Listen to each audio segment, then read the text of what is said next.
You're listening to the Dungeon Speak Podcast. I can't! It was too funny.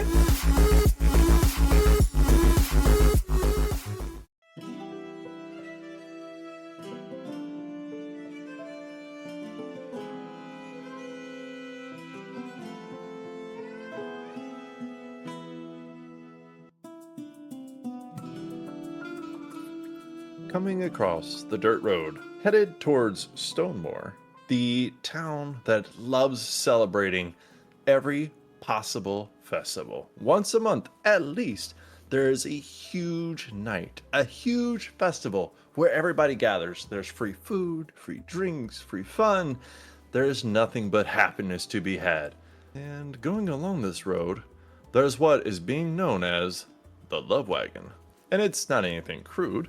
It is a very long wooden wagon that is decorated with garland and pink roses.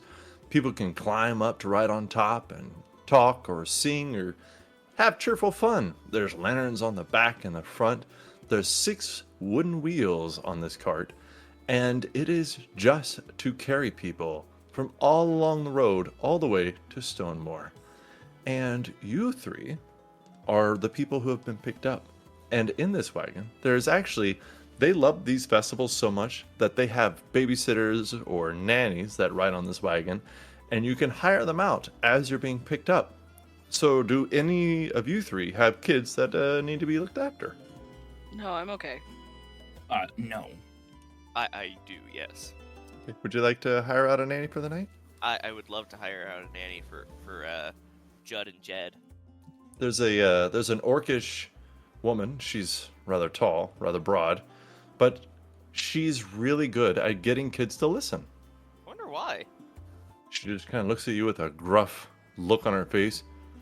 It'll be 5 silver for the night. Well, I diddly do. That's gonna be a deal for you. Thank you. A gold. Ooh, that's nice. She gets down, puts in her little side pouch coin pouch as she goes up to your house. Kids, come here. So you get on the wagon. Say you're the last one to get on. The other 2, they're already on there. You look around and there's people all over this wagon. Young, old. You can tell the young ones and the new ones because they're holding hands, smiling at each other, looking forward to this festival. Happy, singing, cheerful, hugging, smiling, looking into each other's eyes. But the older ones, they're sitting. They might hold hands, but they'll probably just look at each other. We're leaving by 7, right? Yeah, we'll leave by 7. They know. They're just, it's a routine now. But they still partake, so there's that. But you guys, you're all on this wagon, sitting close together, seasoned adventurers. People who have actually been out there in the world and done a few things. So that's why you're singled out a little bit. You're sitting all kind of close together. And Brina, how are you doing? I'm a little stressed out. I have other things I need to be doing, but there's so many obligations to attend this festival. The garden competition's coming up, and Gilbert is right there. Yeah, he can see you. You can see him. There's a young lady. She's got like red hair. It's kind of curly. She's seen with her boyfriend. He's got like a smitten look on his face as he's looking at her. And then she looks over at you. And, you know, you being older, she looks at you and kind of like snuggles up to him and asks you, Have you ever been in love? If so, what happened? If not, what? Why? Is that premarital cuddling? They slouch away from each other. No. Those are really invasive questions, young one. I don't... The young man, he looks over at you, Jed. He says, "What's the most romantic thing someone has ever done for you?" Well, diddly darn, that's a hard question to answer, especially when your wife's dead. He's just like, his eyes go wide and he kind of leans back a little bit. Gilbert. The mother of the daughter is sitting across from them, and she has her arms crossed, and she looks unhappy with the premarital snuggling, but when Jed mentions it, she does smile and nod out of respect with him. But this woman looks at Gilbert. Are you looking for love at this festival? or are you just going for the fun and festivities? And she like gives you a smile. I'm just looking for the fun and festivities. Honestly, festivals are my forte. Lots to be had there. Fun, adventure, merchandising. Lots of stuff can happen. I'm not on the market personally. Not much of a lover, more of a just free-going spirit. Can't get tied down. Not this Gilbert. The girl looks over at you, Gilbert. So, what's your idea of like a perfect date, do you think? Well, I mean, he looks over at Jed and then kind of leans forward towards the girl and puts one hand like on side of his mouth so that Jed can't read his lips or something, and then kind of whispers towards her, "That depends on how many drugs you bring with you." And then he winks at her. Jed's Like- passive perception is not good enough to pick that up. Yeah, the boy smiles. And then he kind of leans forwards to the boy with a closed fist. He's just like, "Put it there, youngin."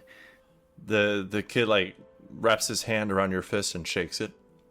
And he passes off a single small dried mushroom to the boy with another wink. Oh, come on. Now, I Aliens. want to roll a perception check and fail. Can I roll a perception check, Todd? Do you have a reason to be watching him? Do you have a reason to be suspicious of our Jed friend is Gilbert? Always has reason to be suspicious of Gilbert. Go, He is go ahead. pretty sure he's the drug fence, but he has no. Roll perception. Gilbert, would you like to roll a sleight of hand? That's an 8. Yeah. I'd be happy to roll a sleight of hand. Please roll higher than an 8. Yes. 17. Okay, so you do not miss the mushroom pass. He gives the guy a wink, and then he leans back in the cart and he just says to the both of them, you two lovebirds have a wonderful week." Thanks. The older mom, she kind of looks disgruntled at Gilbert saying he wasn't on the market, but she looks at you, Brina, and she says, "What's your biggest fear when it comes to love?" Rena looks at this lady and then looks back at the daughter. I can see where she gets it. Those are very invasive questions to someone you really don't know. The kid goes, "Well, if you'd rather, I was just wondering, what's one of the things you're most excited to do at the festival? Dancing, eating, the matchmaking, the games? Are you competitive?" I am a bit competitive, and I do like the games. A bit, yeah. Shut up, Gilbert. Hopeful diddly, we'd have no premarital coitus in the matching. The girl, Let's see. the girl smiles and leans over. "Of course not. Hey, Jed, if you were to enter a poetry contest, what's the first line of your love poem? What would it be?" Oh boy, do I love Lathander. He diddly does his darndest to keep us alive. She kind of just like smiles and leans back and just kind of looks around. He's weird. The boy looks over at you, Brianna. He says, "So, love potions, harmless fun, or do you think it's like a dangerous thing?" Dangerous. That is taking someone's will against them. That's just weird.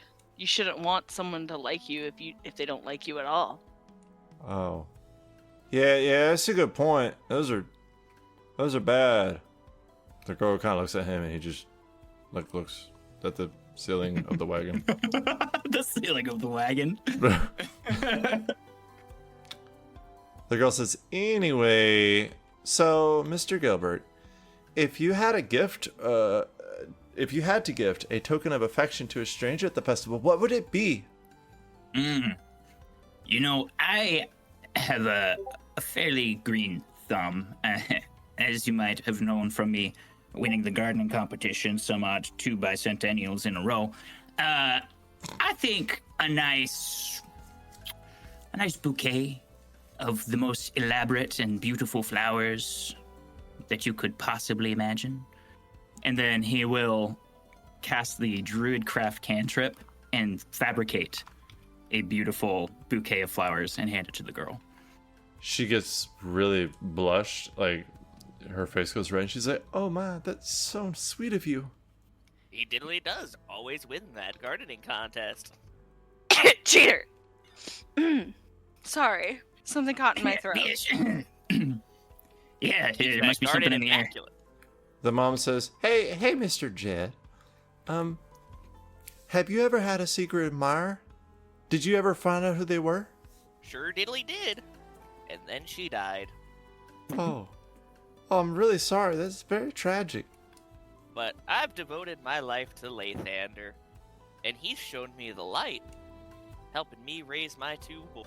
That's very sweet. It's hard to find a good father these days. She like winks. He does not catch on to this. Gilbert does, and he starts chuckling. The girl looks over at Brianna, or Brina, I'm sorry. The girl looks at Brianna. What's the strangest marriage custom that you've heard of?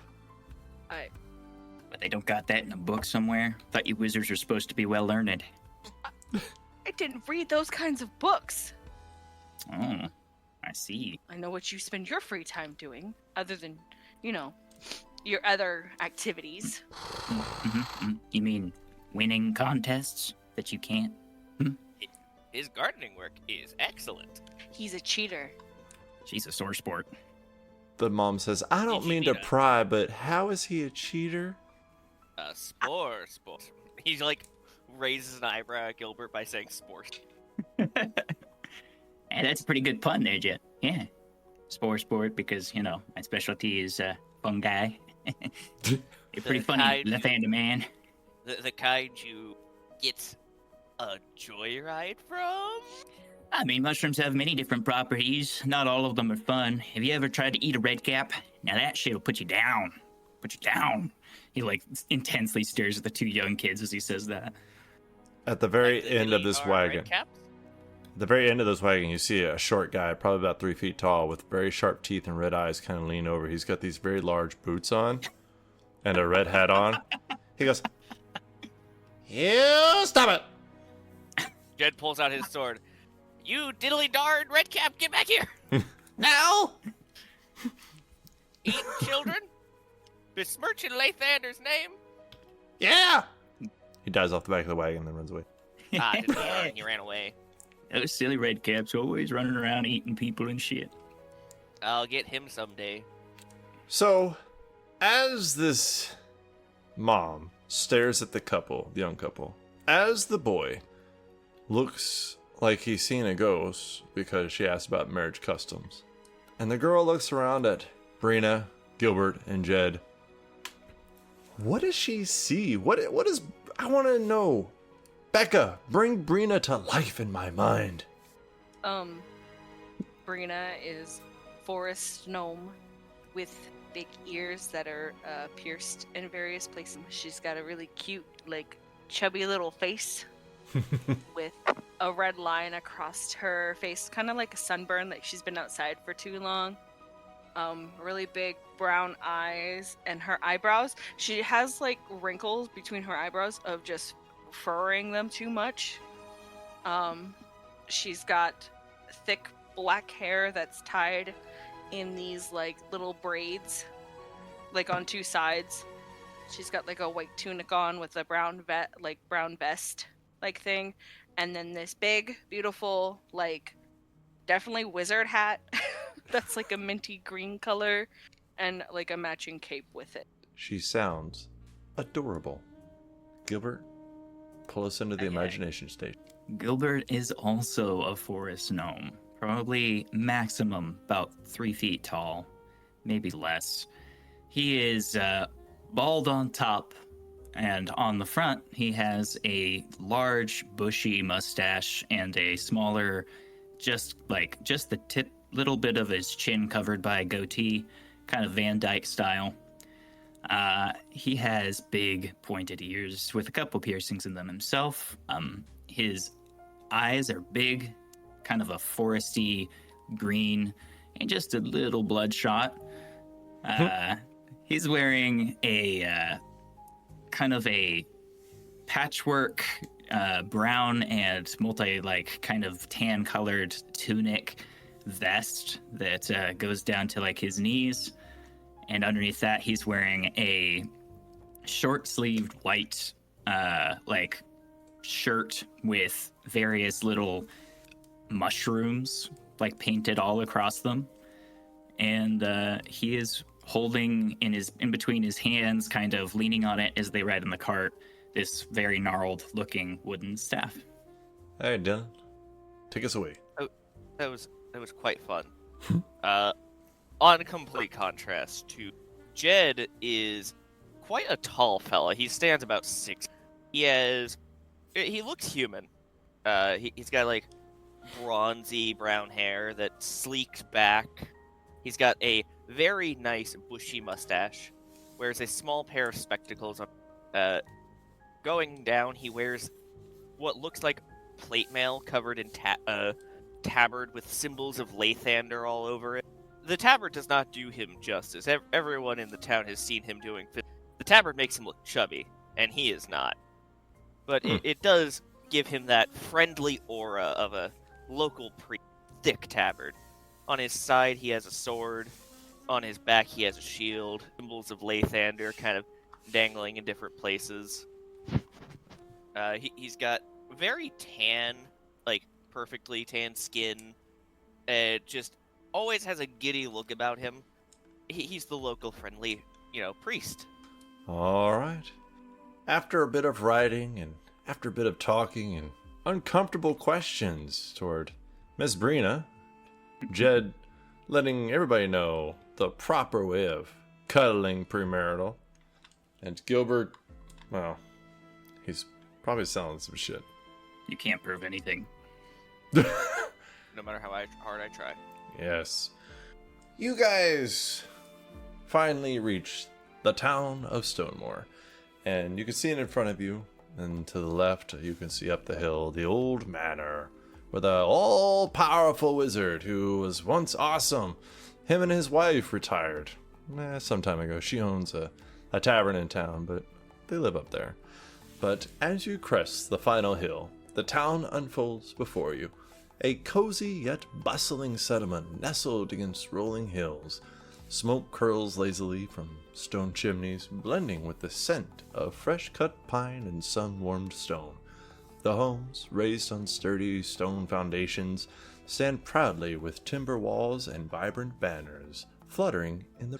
You all have been here before and know what the town is known for.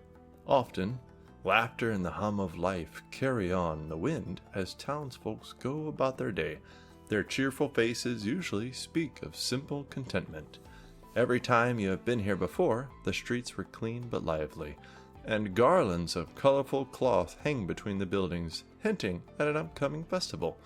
Most days, the steady clang of hammers echoes through the stonemason's yard, the lifeblood of this community built on craftsmanship and celebration. But today, as you approach, most of the people with you are excited. You hear no clanging, no happy cheers. Beyond your eyesight, you hear the rabble of many people deep in the center of town. You are approaching from what could be considered the north part of town. The center of it would be kind of deep into it, a little bit to the right. It's mostly just basic stone buildings, nothing too complicated. But you can tell that there's something wrong on the breeze. Something wrong on the breeze. I can feel it in my bones. I'm sure you can feel many things in your bone. Yeah. I'm not sure what the angle on that is, but yeah, I certainly can. With all those nondescript mushrooms you diddly grow. Oh, yeah, I mean, there's a lot of pharmaceutical effects you could get from the mushrooms. You do know that there's a certain type of mushroom. I'm not going to get into the entomology of it all because it really doesn't matter all that much, but there's a certain type of mushroom that if you take it, it will actually literally heal your wounds in real time. I bet you... and not for any other effects, I'm sure. Well, I mean, there could be a range of side effects, and not every pharmaceutical comes without them, but, yeah. I'm sure you boys of Lathander probably use something that's got a... Pharmaceutical. A pharmaceutical. He's quotation marking with his fingers every time he says pharmaceutical. Yeah. Gilbert just kind of ignores it and then continues rambling for like 10 solid minutes about types of fungi and their practices. So, if getting off of my fancies about fungi, what are y'all looking to do at this here fancy festival? Y'all got some kind of fun plans? Well, the Diddly Paladins of Lathander have to make sure everything stays upkeep. So you're Gotta watch security, out for huh? the Correctamungo. And are you, just out of professional curiosity, are you all wearing your fancy golden armor today, or some of you in plain clothes?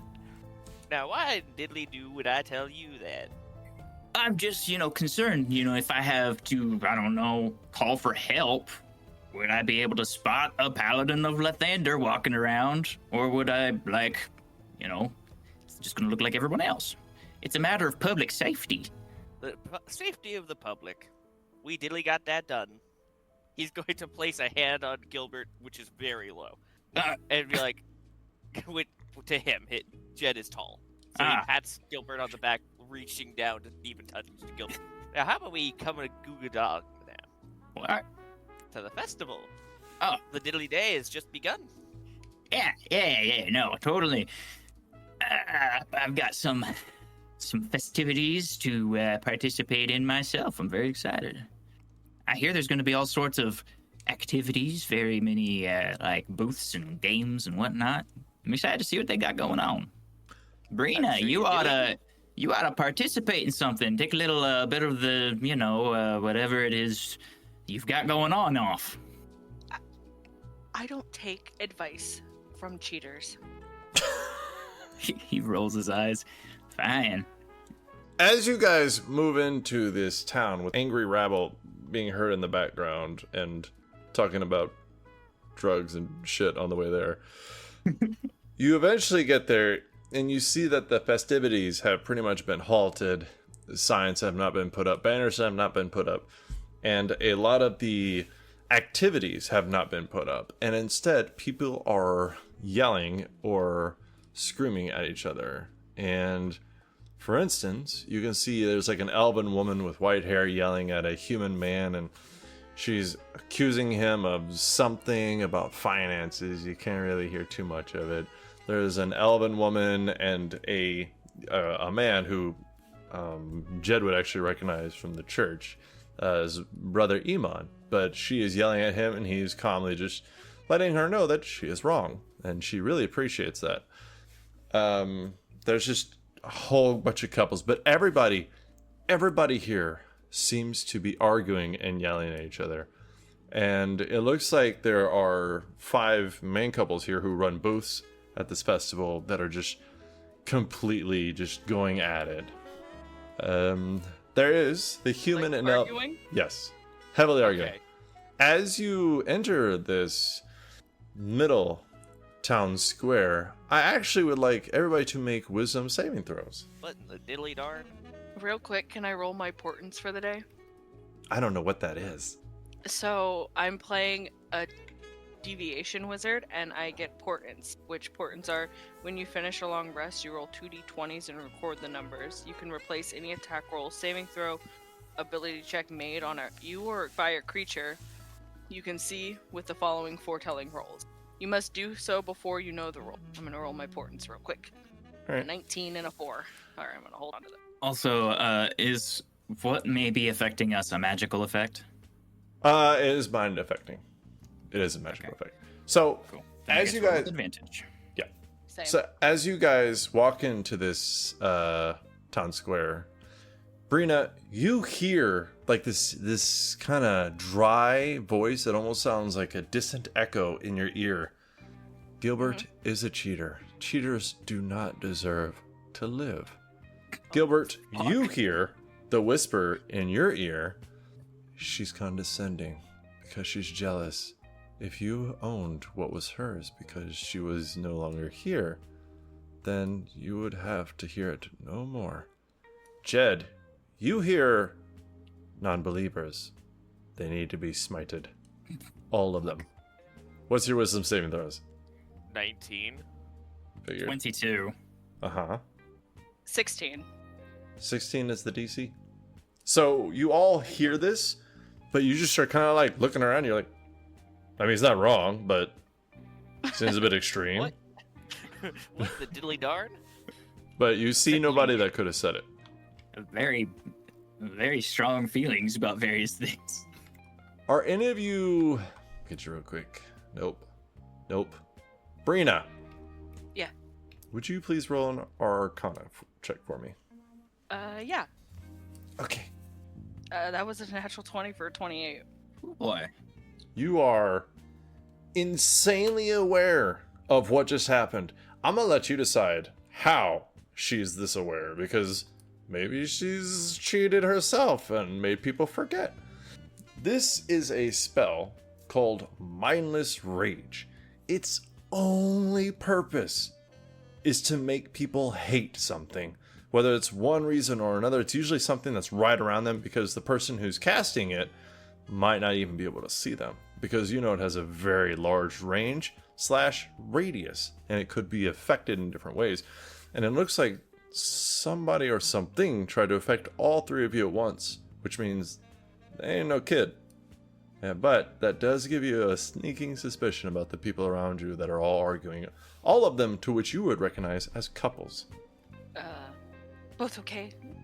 That spell didn't affect you, did it? Oh, that was a spell. I definitely felt a little wash of various intrusive thoughts, but I thought that was just kind of me being fed up with some things. No, I totally fine. What is it? You know what it is? Someone casted a really powerful spell at us, and then it seems to be affecting everyone else already. Oh yeah, look at all the little equals over there just fighting with each other. That does not fit the spirit of this festival at all. No. Well, that's a diddly darn shame. We should probably keep an eye out and see who casted that spell. Above the crowd, can I make a perception check to see if I can see anybody? Sure. Jed, since you know who Brother Iman is, you can see Alara, his wife, and Brother Iman, and his wife, a known druid. She's helped out here or there. She's more of the Healy type, though, as opposed to the shrooms. But she has red hair. She's very pretty. And he has white hair. He's very solemn. Like, he's just very patient and just calm all the time.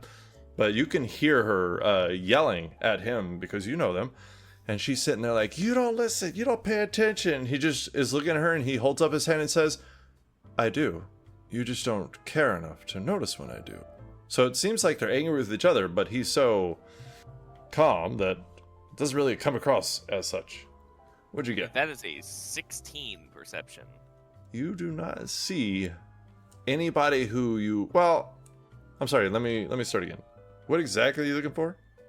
He's looking for anybody that looks suspicious, except for Gilbert. In a crowd full of people arguing, that's a long list. Like, you see...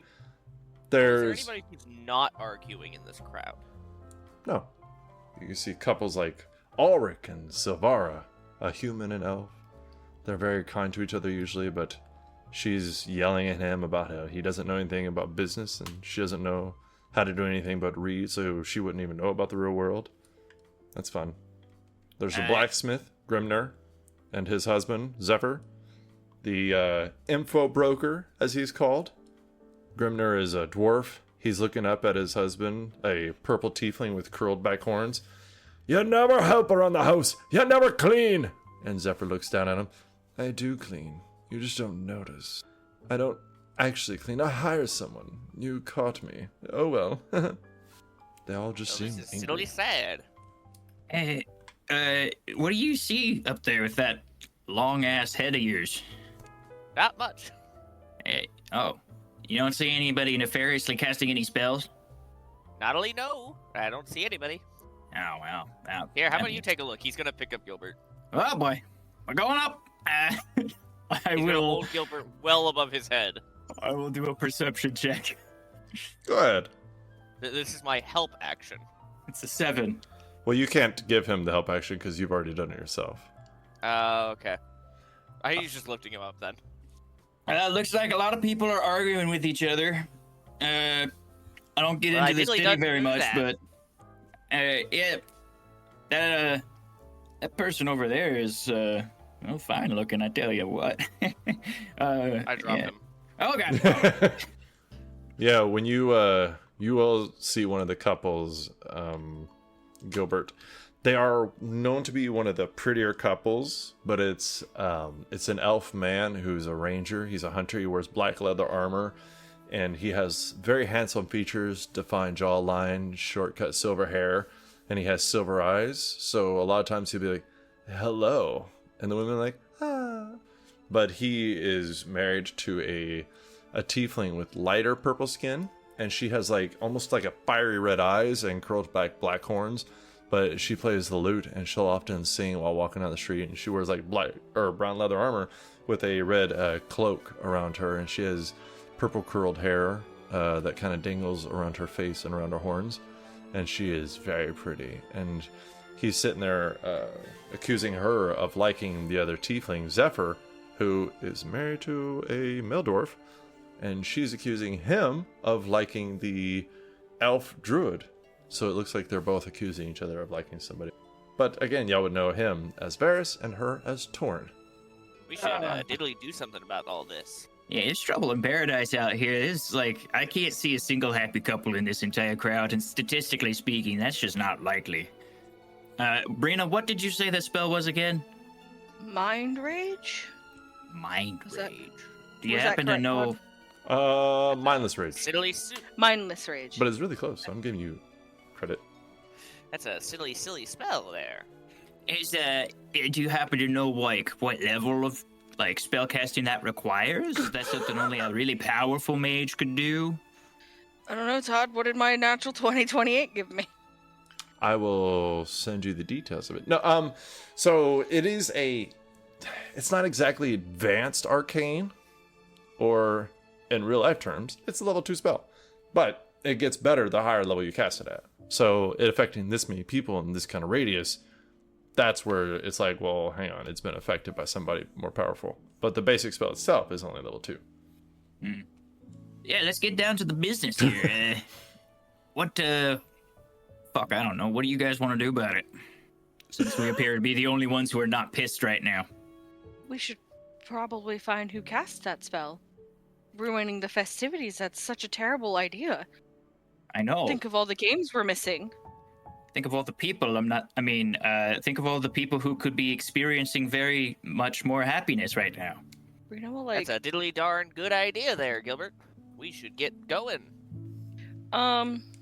you said that the festival was run by, was run by a wizard and his wife? No, so the wizard retired like a long time ago, and then they both retired from adventuring, and then she bought and owns a tavern in town. It's not very far from here, but he stays up at the manor. Okay. But he is known to be powerful, and she was a fighter. Well, she's known to be a warrior, but classified as a fighter per se. I don't really get into the town much. You know any big wizards out here in the actual city? Actually, we all roll history. Correctly, I'm great at those. Me too. Can I argue for... Ooh. You know what? Yes. Slightly higher Awesome. DC, but yes. Hey, I get a modifier? Oh, shit! Wow. So rude. I can't hear anything anymore. Gilbert got a natural 20 for a 24 on his history check. Brenna's distracted by the fact that Gilbert mentioned hit something more shady before he changed his words, and I got an 11. Jed got a natural 20 for a 22. And that was your better modifier? It's a modifier. Oh, you just straight up didn't have one at all. Okay. So, I'm going to start with Brina. Brina, you don't like Gilbert. Okay, let's move on. Jed, you are surprised that...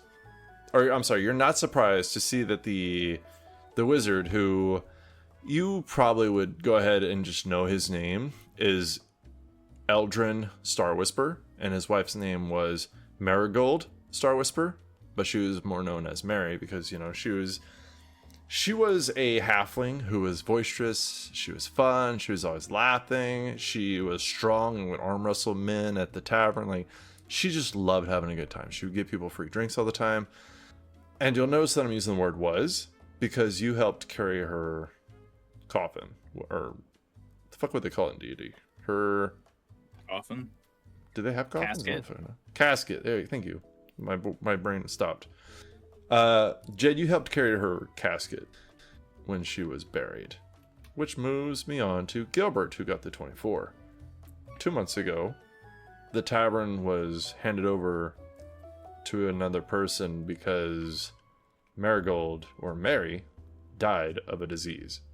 And this is Eldrin's first love fest without her. And they have been together because he is an elf. They've been together for well over 80 years. Gilbert sneaks a microdose of something into his mouth. Waits a few seconds.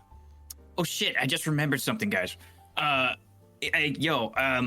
Remember that the wizard guy, what was it, Eldrin something or another? Remember he just lost his wife last year? And she ran that bar, right? And that bar is in new ownership. Maybe that wizard up there's got a stick up his ass about this love day business, and he wants everybody to be miserable or something. Well, darn tootin', that could be the case. Well, let's go fucking talk to him. Come on. And Gilbert's gonna hop out of the cart and start heading towards the manor, I believe is where he's at. Yeah.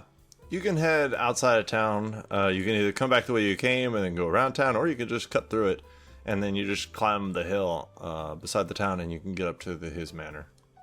Brina is gonna follow, but as she follows behind, she makes a motion with her hand, and she's gonna cast Mage Armor onto herself. I thought maybe you're gonna curse Gilbert. I was kind of waiting for something. I was like, oh, No. she's casting. Gilbert No. when Gilbert runs, he's kind of got a little bit of a limp. So, like, he uses his stick almost like to offset the limp. So it's like his right leg. So every time he takes a normal step with his left leg, he kind of props up the staff and then kind of swings his right leg so that it doesn't limp as much when he's running. Kind of creates this weird little hop, like skip effect when he's walking. And he's a gnome, right? That's correct, yes. So how tall is he? About 3 feet, just under 3. Okay. So, like, Gilbert goes through all this effort, starts running, is hopping, leaning on the stick, kind of, and then in 2 steps, Jed just catches up with him, just casually walking. Don't outpace me! Don't outpace me! That may be my favorite thing you've ever said, because that was hilarious. So, as you guys come up over the hill, had some time on my hands this morning, enjoy this descriptor. The old manor looms atop the hillside, its once welcoming presence now draped in an air of sorrow. Time has gnawed at its once pristine walls. Where ivy used to frame cheerful windows, they now sit still and dark. The sprawling porch, once echoing with laughter of an old couple who spent their days basking in the sun, now creaks under the weight of neglect. The gardens, once a riot of color, are overgrown with brambles, their tangled limbs stretching like grasping fingers. The cobblestone path leading up to the front door is cracked and uneven, as though earth itself has begun to pull the house back into its grasp. The grand oak door, the double doors that you approach, once a rich mahogany, is dulled with age, its brass knocker hanging slightly askew. The town below, once watched over a warm candlelight from the manor's window, now sees only cold, flickering shadows. Whispers travel through the village streets, rumors of why the manor has fallen silent, and what became of the couple who once lived at a home.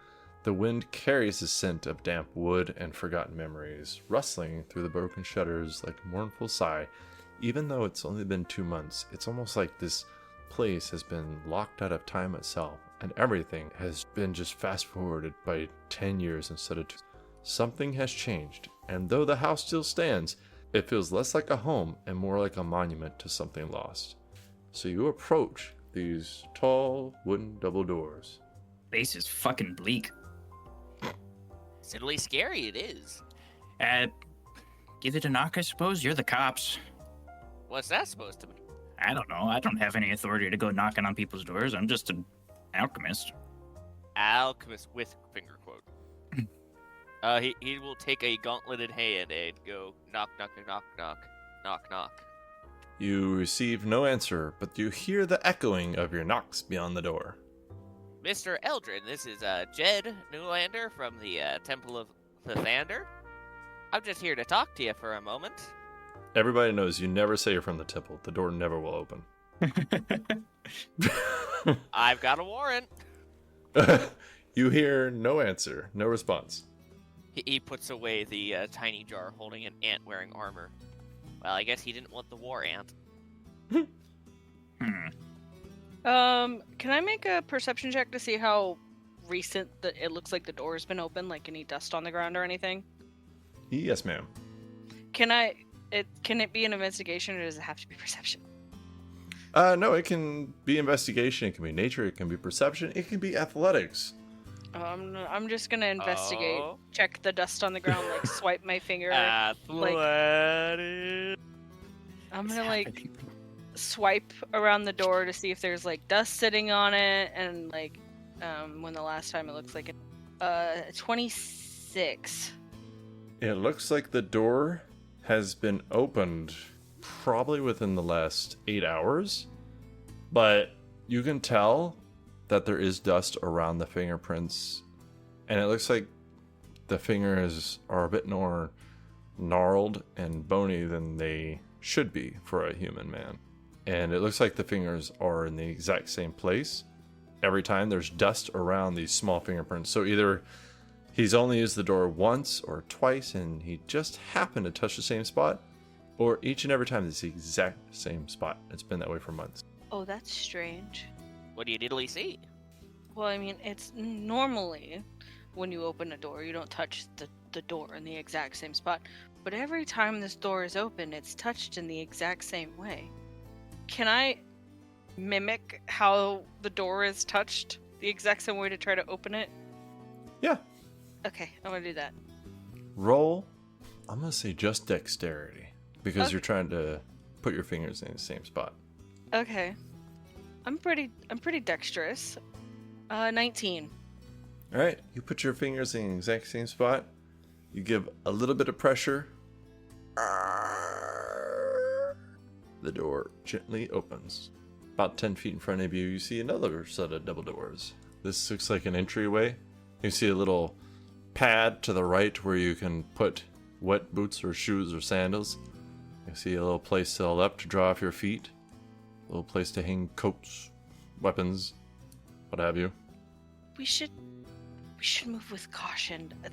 The fingers that were on the door didn't look human. They didn't look Normal. human? Like, what are we talking about? Like, are we talking about, like, undead, animal, some kind were of just kind slop? She'll like put her hand up and she'll like motion to her chubby little fingers and be like, they're just, a little thinner than most people's hands would be. Now, when you say most people, are you including the people who are not like most people? I mean, I just can't tell with you when you're trying to be, like, legit or if you're just trying to be kind of judgmental. You kind of have that air about you. I mean, he's just kind of skinny, like skinnier than a normal human should be. Ew. All right, well, oh, sorry. Well, diddly I'll lower my darn. voice. We should probably check up on him. Maybe he's not eating right. I mean, depression can do a lot. I got some things for that, but let's, I mean, is the second set of doors unlocked? Have you checked those yet? No, Have we pushed into the first? I think so, yeah. Just the entryway. He's gonna just take a bold step in. Well, now, Mr. Eldrin, we're coming to help you, whether you like it or not. Positive vibes incoming. God, Oh god. not the positive vibes. So does that mean Jed opens the second set of double doors? He's going to, yeah. Alright, I need everybody in the entryway to please make a perception check to see this beautiful fountain in front of you. As you open these double doors, there is a grand hall in front of you. You can see to the left it's far, to the right it's far, across from you it's a very wide room, but in front of you it is a purple and blue vibrant fountain made of ice or crystal of some kind, and it seems like a caption of celestial angels flying together in harmony, and it looks like it's just like a still motion of it. It's so pretty. Brenna didn't see it. She's too nervous. I rolled a 3. That's Wow. an 18. 19 for Gilbert. Brenna kind of walked in behind the other two, so she's like kind of hiding behind them, looking very stressed out and nervous. That's fair. It looks like a pretty plain entry kind of hallway. So to the right, you can see a kind of metal single door. To the right and ahead, you can see an open archway that seems to lead to a hallway. Across from you, there's a single door. Across from you to the left, archway. Looks like it leads into a hallway, almost parallel with the other side because the person who made this map has OCD issues. To the left of that, there is a single door. And then there are various windows and plants and candlelight about the room. It is wooden flooring and there are wooden columns in the middle of it. It's a nice little homey feel. Not homey like gangster though. Homey like, it was nice. Like a hearth. Well, darn tootin', ain't this a pretty sight? Yeah, it's a bit fancy, but it looks nice. I mean, pretty spacious for one fella. I mean, maybe. He did have a wife with him for 80 years. It's a little insensitive. Yeah. You best make sure you remember his wife just passed. Oh shit, I forgot about that. Across from you is a portrait of said wife and husband. It looks like them in their older age. They look happy. She's got her hand on his shoulder. They both have white hair. He has a white bushy beard. He's wearing like white robes blue robes with a blue cloak, and it says like white arcane inscriptions all over it. She's wearing a white shirt under like a leather vest with a brown leather corset.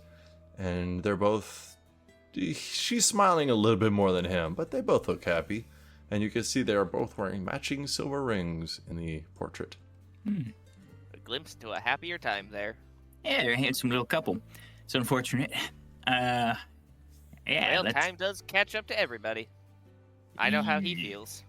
Gilbert, stares at Jed for a minute. Yeah. Anyway. We should keep looking for him. Other way, I don't think this is the right way. Well, you lead the way, sir. You're, I suppose, in charge here. I'm just kind of helping. I am? Well, you're, like I previously mentioned, you're the law here. So if we're investigating a problem, I imagine that the law would take priority over the local herbalist. As That's a fair point there. As another wizard, would I know this wizard or no? Yeah, are you wanting to know something? Because I already told you all, his name, and he was a retired wizard. Mm-hmm. Would we be acquainted with each other? I don't know if that is a role. That doesn't seem like an arcana roll. That seems more social. Do a percentile. Do you want to do percentage, or do you want to do persuade, like you were trying to get to know him because he was like a posthumous persuasion roll? Let's do a percentile, because I feel like it would be when you go to the local wizard conventions, he's kind of there, but he's like a celebrity, and you're not at that level, Yeah. He would be an occasional magical consultant, Mm-hmm. There's a curse on the land. I know what it is. We met at the con last week, and it was just a short conversation, but yeah, see his if he robes remembers were fabulous. Me. Yeah. Yeah. Is it a D100? Let's see. Well, yeah, but I'm trying to decide on the percent. So he's been around a long time. He's lived in this town a long time. And you take part in contests. Mm-hmm. You are a wizard yourself of the third season. I almost want to go with your level. I want to go with 30%. How do you feel about that? 30%? Do you want to make it higher because you feel like you're more social? Yeah, let's do... I don't know. She is very studious and she likes learning new spells, so she probably would try to seek out, a mentor and stuff. See if they had spoken on occasion. 40? 45? 40? Sure. 42? For 50. I like 42. I like 50. 44. Call it even. If you get under... 33. Call it uneven. Ooh! There Get you outta go. here. Do it. Okay, if you roll a 44 or under, you know him, he knows you. My curse for rolling high is out to get me. Stop rolling 100s. I rolled a 65, so I mean, you heard of him, but you don't know him personally. got it. I have a paragraph here about his personality, but you'll never get to know it because you roll too high. I can't help it. D100s just love me. They just want me to roll high. This is just for the fun of the fact that Brina doesn't really know him. Can I also roll percentage to see if I know him? You would not have the same percent. You're not a wizard. That's fine. I'll take the bad odds. I just still Oh, wanna wait. roll. You do have drugs, and she did own a tavern. Maybe I'll I give you- the wife. 25%. 25%. Okay. Guilty through association. Oh god, no, it was 88. Where was those rolls when you're trying to get your stats up? I know, right? Okay, pretty funny. does Jed know them? I don't. Wizards and religious people usually clash. Hold on, I'm trying to justify this. He is like the local priest, though. Who? Jed. At level 3? Well, he's Yes. like everybody's friend, is the whole thing. Everyone knows him. He's been around. 25%. No, Cool. 20. She's a drunkard and he's a wizard. 20%. Nope, that's a... Dang it, I was hoping for 3 more points at least. 76 would have been funnier. So what'd you get? 73. 73. Okay, now here's for fun. Brina, roll percent to increase one of your stats. Oh, okay. 80. See, now she's a fucking cheating. Now, was a trap. Gilbert, do the same thing and watch him roll a 2. That's actually, you know what? That's accurate. Go ahead, Gilbert. If you roll a 100, I will let you have a stat. See? See? Yeah. He rolled low. He rolled low. I still breached 100. Does that mean I get a stat? No. Okay, so you guys have 3 options here. Door to the right, door across, door to the left, and then you have those 2 archways on each side of the wall across from you. Indeed. Which side smells sadder? Oh, shit. Yeah, which one has a higher sense of, like, depression rot? What's your passive perceptions? We haven't done that yet. 11.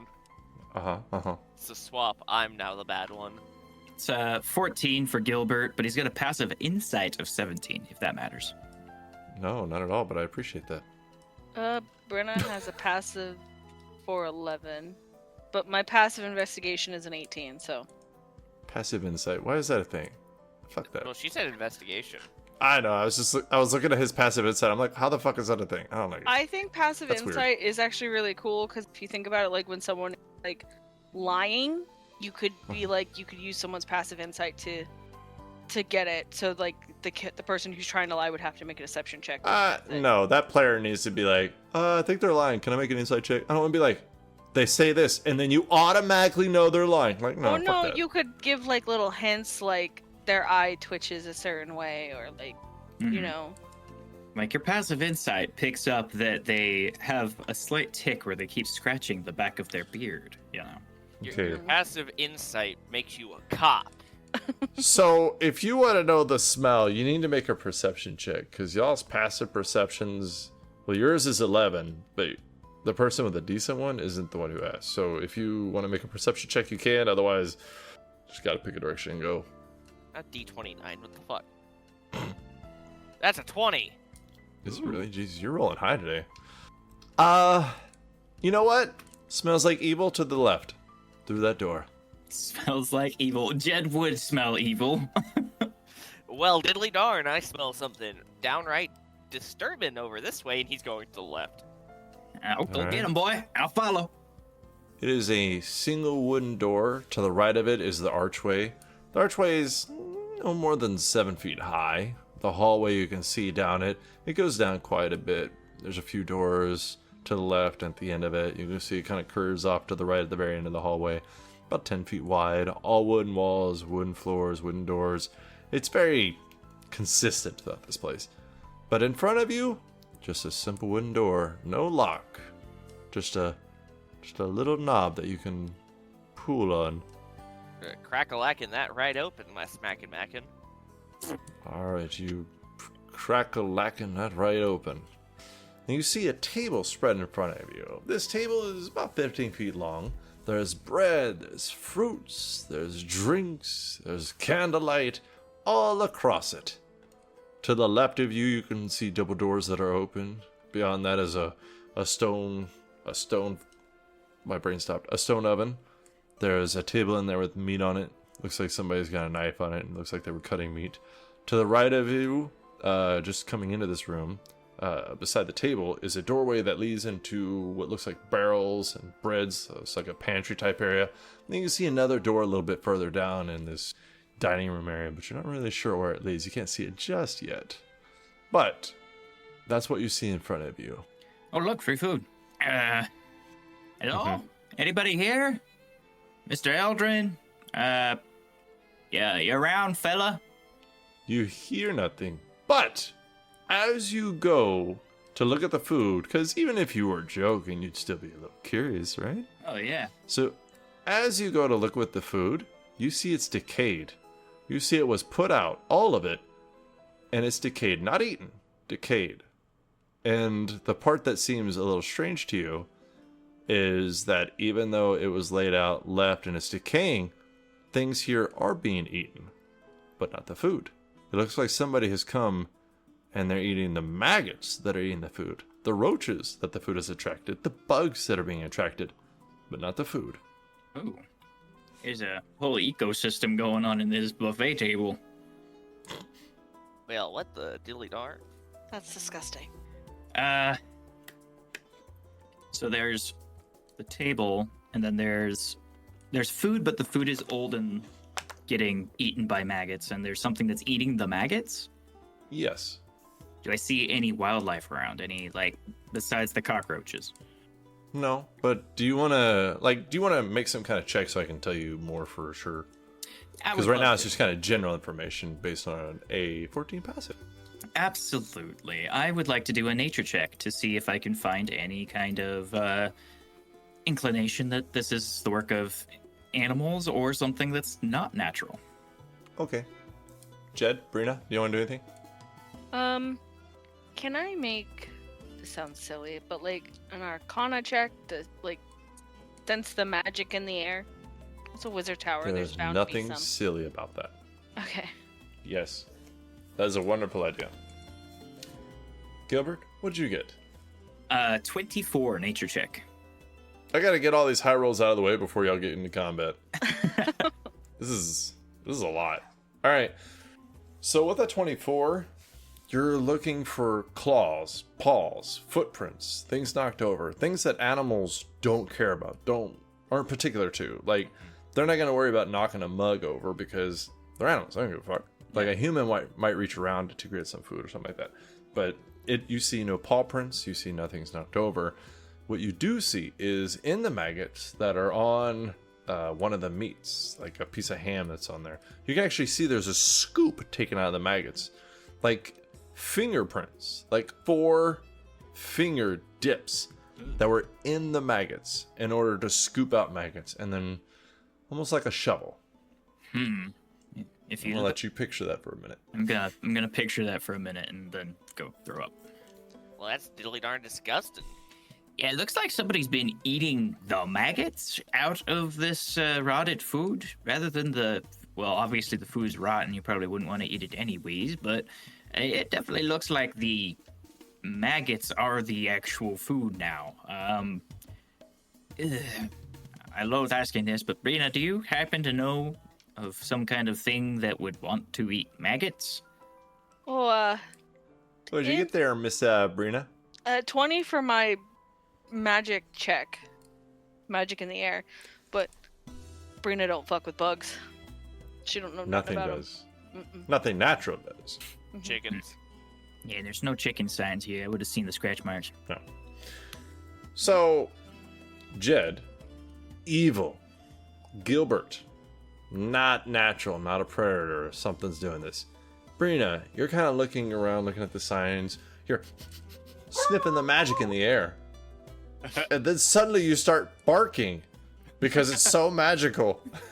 Sorry, that was a wild shape slip. It won't happen again, I promise. Get a little weaker in my older age. How dilly-dong old are you? I don't know. Lose track after 5. After 5? Yeah, 100. Sorry. Can I sit down for about...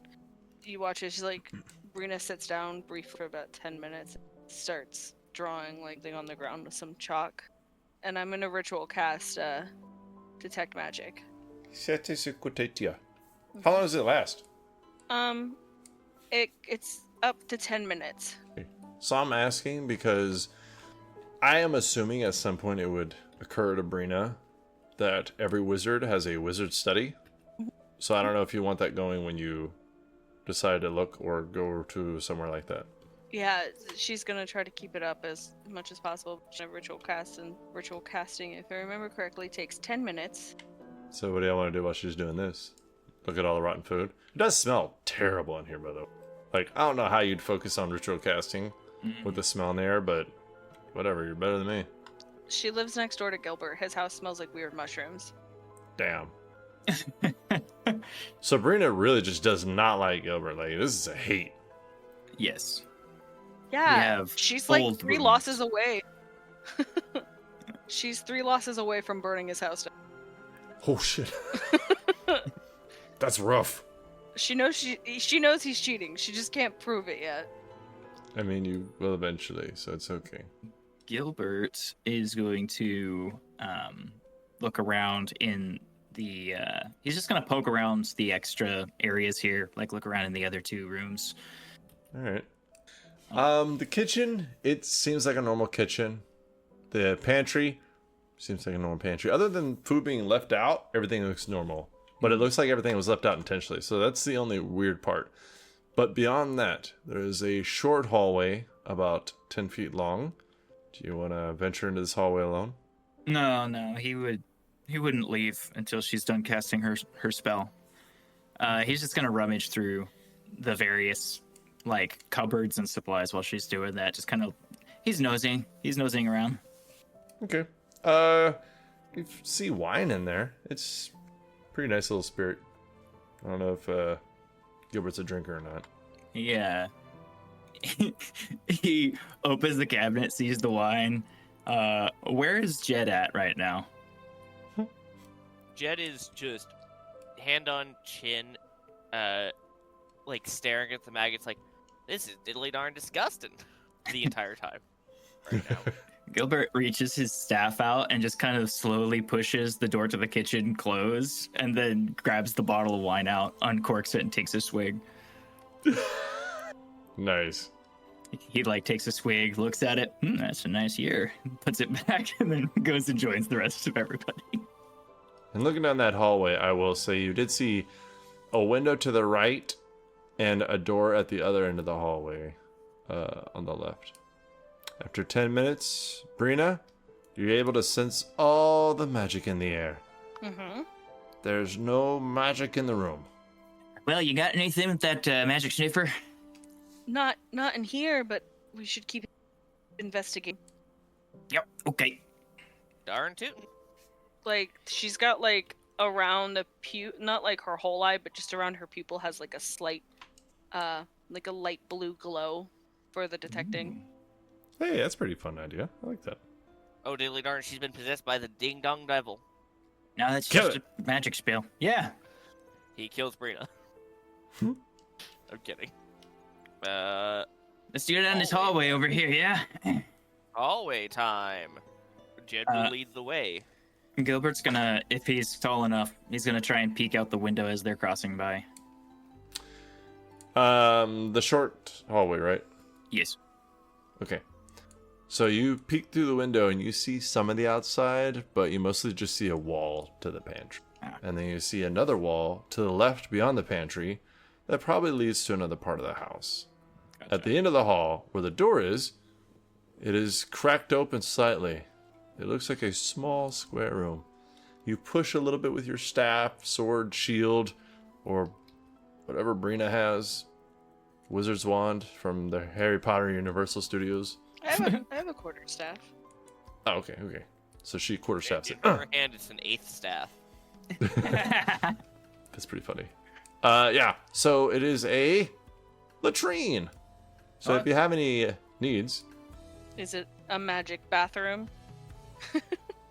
it is a magic bathroom. You sense magic inside that square. There's something in the water. You look over. Oh my god. Huh? This guy literally shits magic. Oh god. Oh god, could you imagine shitting fireballs? Ooh. That's what happens after a night of Taco Bell. Hey, hey! I'll let myself out. Please. Yeah. Yeah, he looks in there. He's like, well, that's the shitter. So probably nothing nefarious in there, unless he had a bad dinner last night. Let's scooch on back to the other rooms, yeah. With his obsession, apparently, with diddly darn maggots, he might have had a bad dinner. We should probably try to find his study, some other rooms. Ah, That's a giddly darn good guy idea. So I will say that with your passive perception, Mr. Gilbert, whenever y'all came in through the entryway, that metal gate to the right most likely led to some kind of like floral area or like a garden of some kind. And if he was a wizard, he would need components. So most likely a study would be near that. So as they're walking back towards the main room, Gilbert will just kind of pipe up and mention that, I did see there's a gate through there. Looks like it might lead to a garden of sorts. And if I know my herbalism, which I do, I'm a very well herbalized person. Quote unquote, every time he says herb.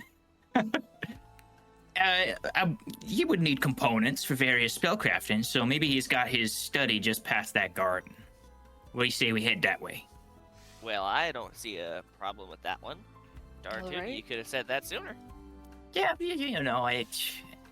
when you get as old as me, it kind of starts clicking in the back of your head, and it takes a buffer speed, and you got to think about it for a little bit, marinate on it. Eventually it'll come back, but, it takes some time sometimes. Well, I'm darn tootin', let's go on. All right.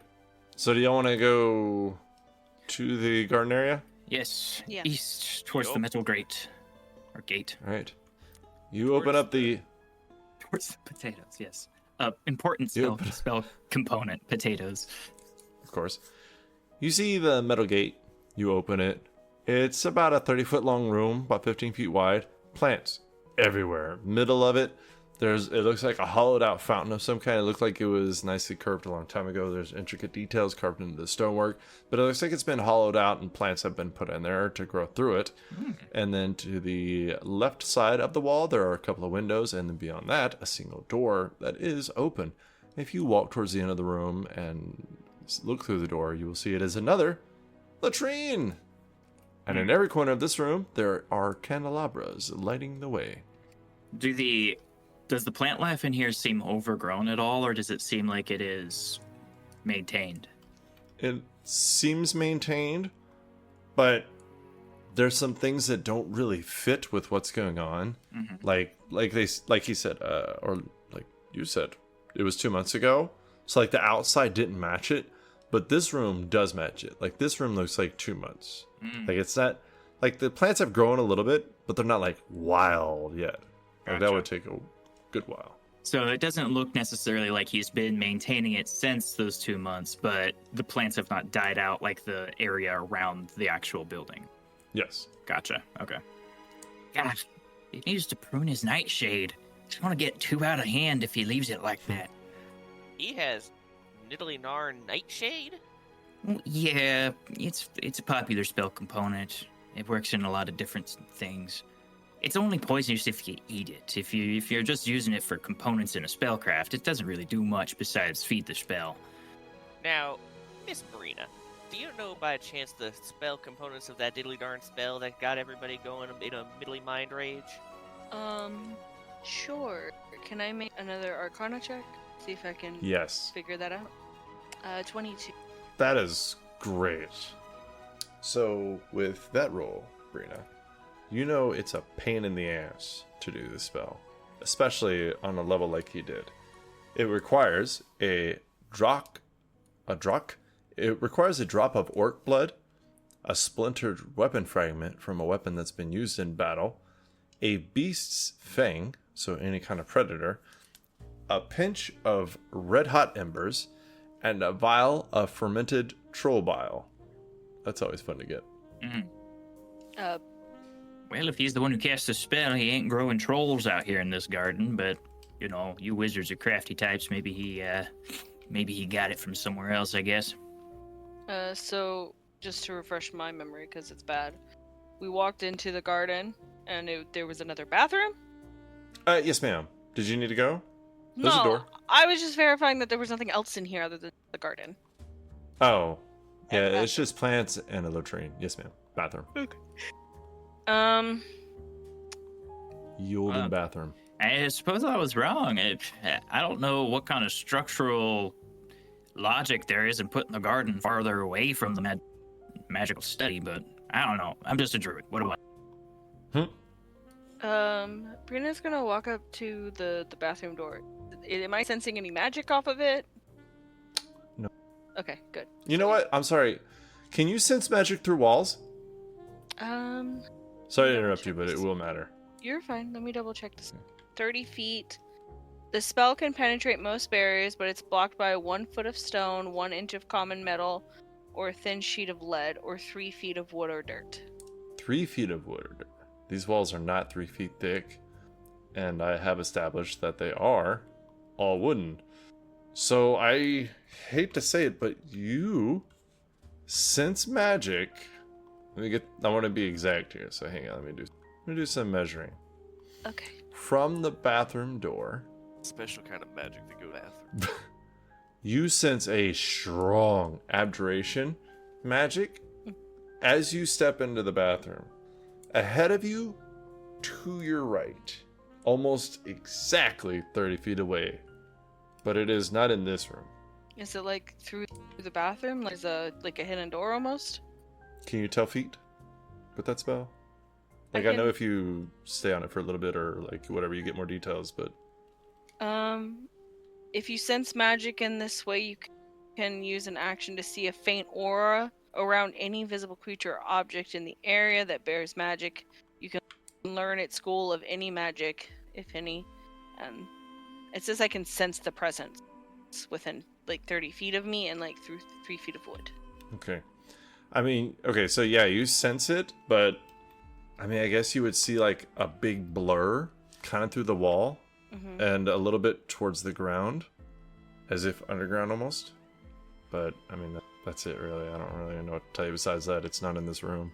Right. But okay, so if you look at the windows in the garden area and you kind of look outside, you will see walls across from you, like wooden walls. I think maybe it's one of the rooms beside this one, down the hall. You keep staring at the wall. You find something? That would seem a little strange, huh? I think there's something past it. Well, darn tootin'. He's gonna start drawing his sword. What are you pulling your heat for there, pal? If it's something past it, I can break it down, no problem. Have we considered that it's just another room? Maybe there's a door too? I mean, do you want to just go hack it through the man's walls? That seems like a bit You have extra. a fair point there, Gilbert. He's gonna put his sword away. Can I make an investigation check to see if there's like a hidden door, like a button or something to be found? Yeah. Okay. I'm putting this out there, but would anybody like to assist her once she's mentioned Yep. this? I am going to give her guidance. Oh, so you have advantage. Oh, I'm sorry, go ahead. He's the tall one, so. You get a D4 to add to your ability check. As Okay. Gilbert kind of reaches over with the tip of his staff and just kind of bumps her shoulder real quick. You have advantage and a d4. If you fail this, fate had it. Fate did not want me to see Yes. this button. 23. You look around and know for a fact that there's no secret door. Well, You finding anything down there? I'm not finding nothing up here. No, I didn't find anything. Well, That's a darn shame.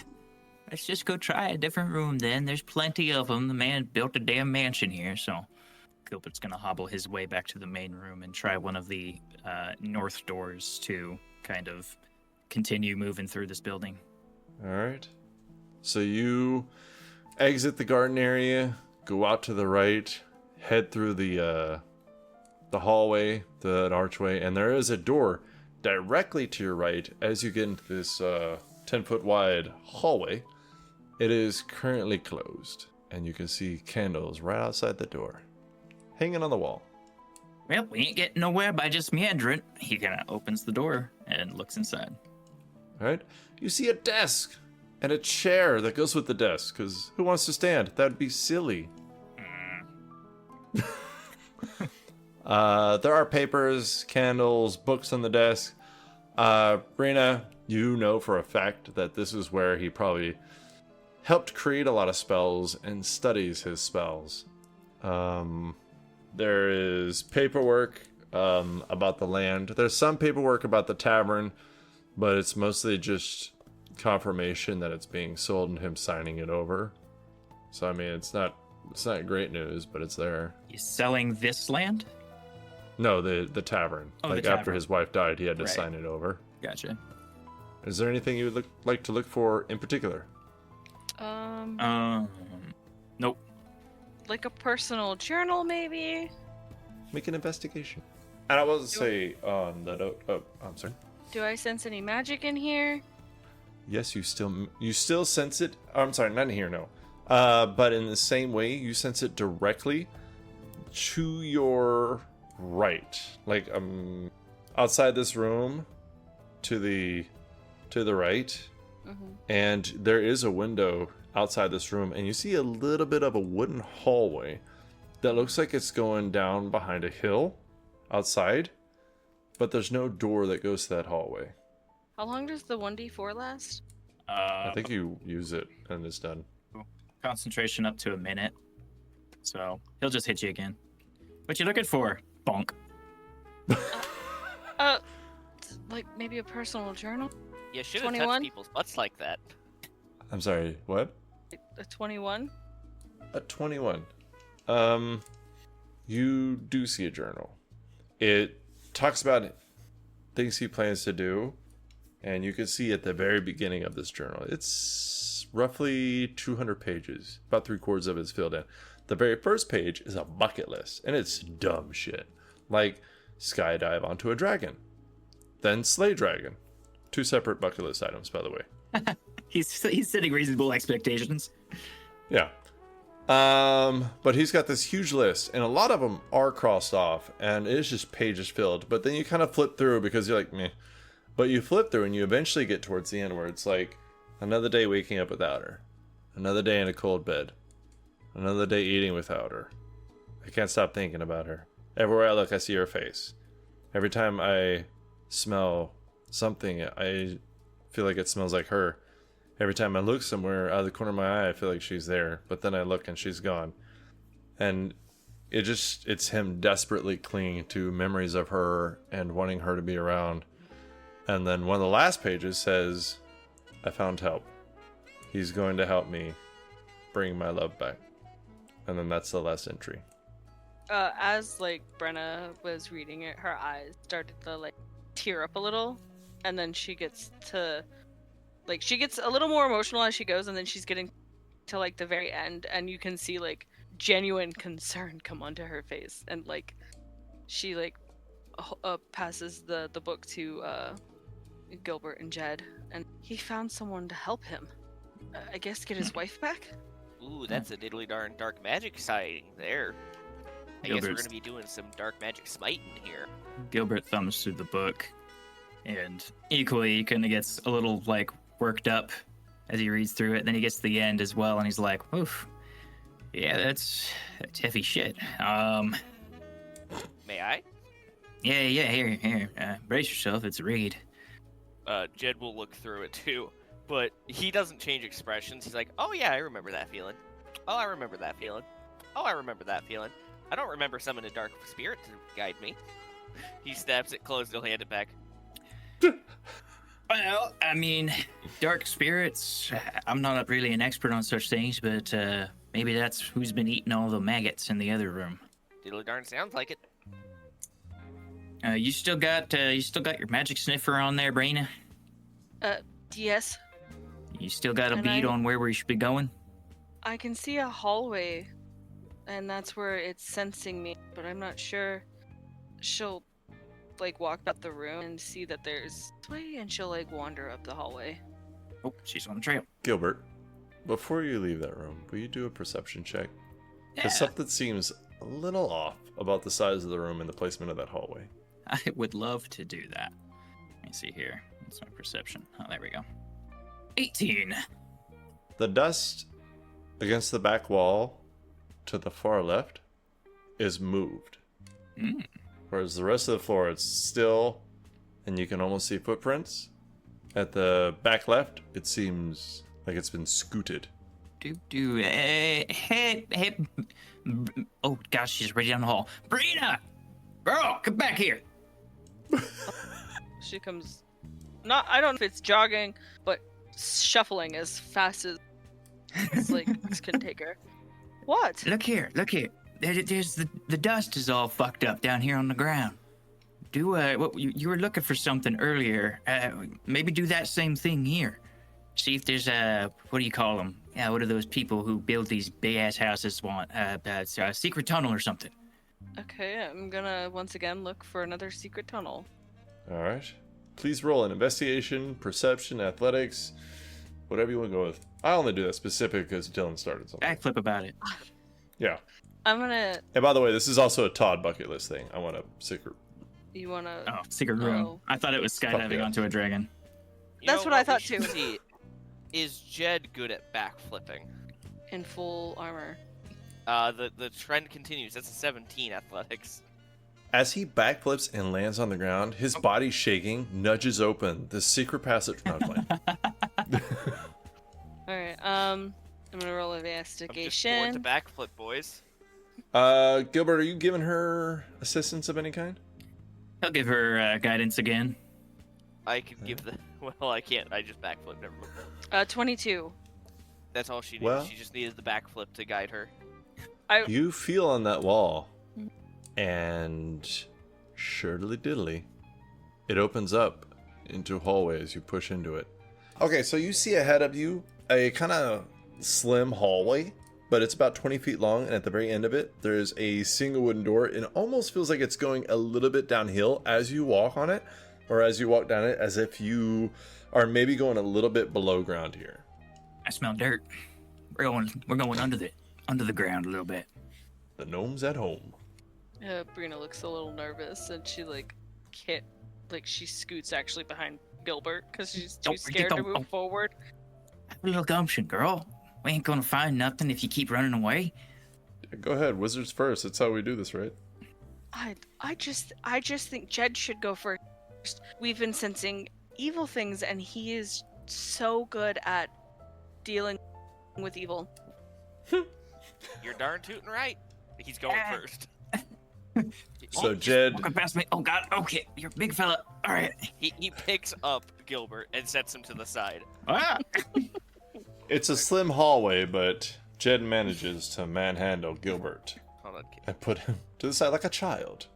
Oh, And then Jed gets to the front and stands in front of this door. So it is a simple wooden door like every other one, but it seems a little bit heavier, and you can see a lock on it. But as you give it a slight nudge, it doesn't feel like it's actually locked. Like you could open it whenever you're ready, Jed. He opens it. And boom! Nothing happens, but you see in front of you magic shit galore. Brina, your magic detection goes. There's a ring of fire in the middle of the room. There is a red sigil in the middle of this flame, and you don't actually feel any heat. And Jed, because you stick your hand out a little bit. There's no heat to the fire. It looks only visual, but it doesn't seem quite like an illusion.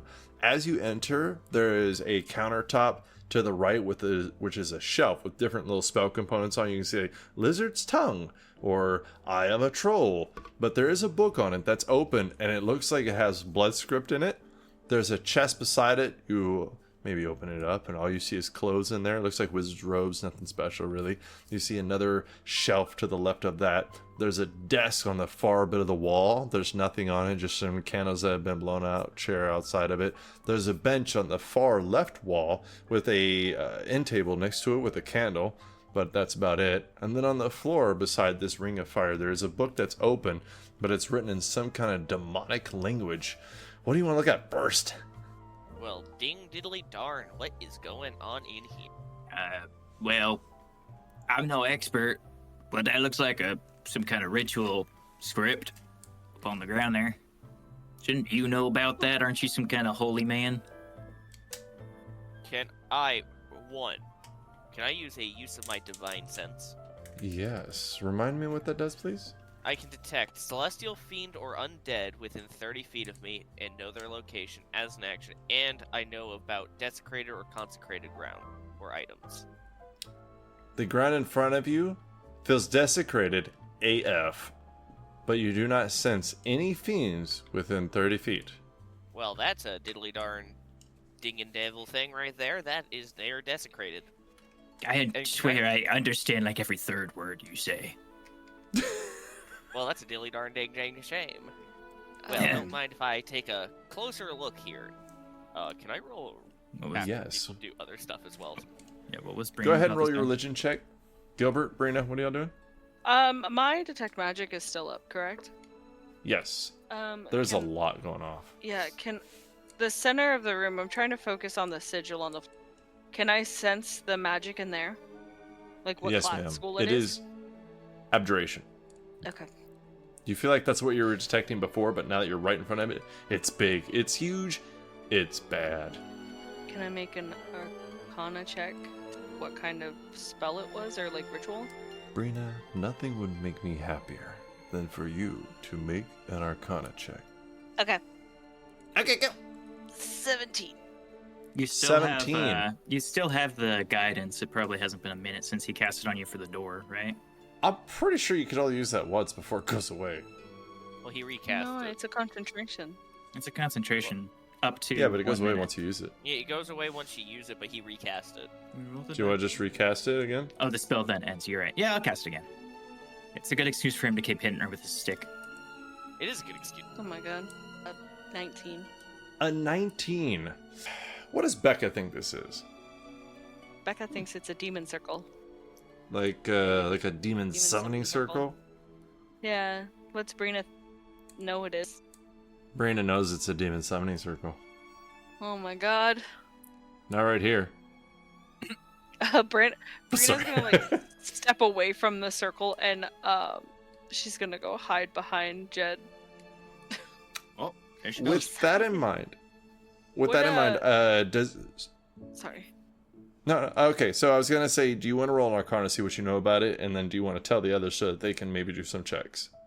Well, because I know Dylan rolled a religion for Jed. I didn't know if you had used that thing yet. Oh, I'm sorry. Or not. He got a 9, so he doesn't know Oh. shit. This is bad. Well, With I a, guess with that's a, with a not- 9 religion check. Oh yeah, demons are bad. So You bad. watch Brina like scurry away from it and like hide behind Jed a little bit. He summoned a demon. You were kind of quiet over there behind the big guy. Did you say summoned a demon? Yes. Like a full from the abyss demon? Mm-hmm. Jed starts stretching. Well, diddly darn, I guess I gotta do some work in Lathander's name. He like crosses his arms. Who's ready to do some God's work? Well, yeah, I couldn't help but notice, and maybe I'm wrong about this, Brina, you'll have to correct me, but there's not actually a demon right here in the room with us right now, there is there? He's starting to draw his sword. I'm gonna go fight it. And with that, Brina's skin starts to shed as she grows taller. You see wings coming out of her. I'm just kidding. I was Brina about to dies say what? instantaneously. Becca. The power of Christ compels me to kill her. Oh god. Okay, does Brina want to roll an Arcana check to see what she knows? And then Jed, if you want to I hate to tell you to roll religion again because you just did it, but do you have any other skill you can lean on to know about demons and summoning? Could I use my persuasion to persuade you that it's religion? No. Can I, first of all, turn to Jed and say, damn it, God's man, whatever you are, think harder about how to do this. And he's going to hit him with his stick and cast guidance on him. Oh, cool. I Sure. do not. Religion's my best one. Okay. Is there any way I That's can... 21? Oh, okay. Yeah, that works. I'm sorry, it was a what, Jed? 21. All right. Brina, what was yours? An 18. 18. I like this because both of y'all together are going to have the knowledge and wherewithal to know what's kind of going on here. So the book on the floor beside the summoning circle, you need the ritual in order to actually complete the ritual. Like, that's how it works. You can't bake your own bread without having a recipe. However, demons are not that simple, and that's where the religion part of it kind of comes in handy. Unless you know what you're fishing for, you can pull anybody and anything through a circle like this. So Jed would know that if he summoned a demon, he was given a specific name and a specific ritual to get a specific demon, which a demon would have given him if he was talking to him. So you have the ritual book, but then there's got to be something else that's going to have information that he would have. Well, he certainly knew what he was doing here, by the looks of things. True. Which means, in Lathander's name, he must too be smitten. He Does loves the anybody demon? see I don't know.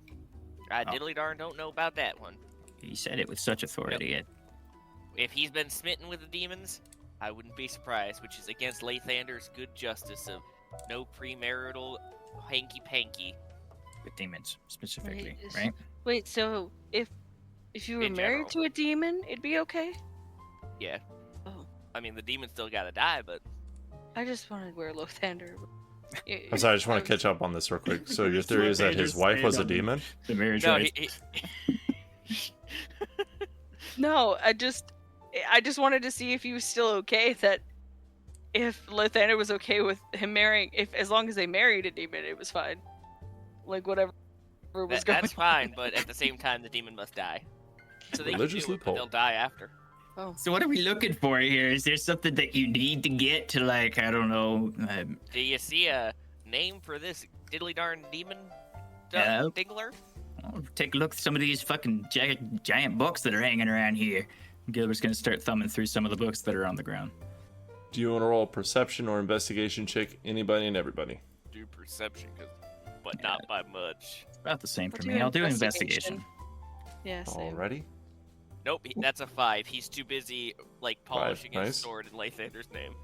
It's really bright in here with that fire. Gilbert got a 22. Investigation. 22. Ooh. Brina got a 23 investigation. Oh my god, you guys really are neighbors. So 22 to 23. Well, he can't cheat at this, Brina. Brina, you find something interesting. I guess that means it worked. Brina, you find a scroll that almost looks laid out like a contract. Does Brina want to read it? What's the language? Common. Okay, I just had to make sure. Yeah, Brina's gonna read it in her head. She's not gonna read it out loud. Okay. Don't want to accidentally summon a demon. Oh, Smart. that's right. Okay, read it in your head, and then let me know if you want to read it out loud. Can you tell me what it says?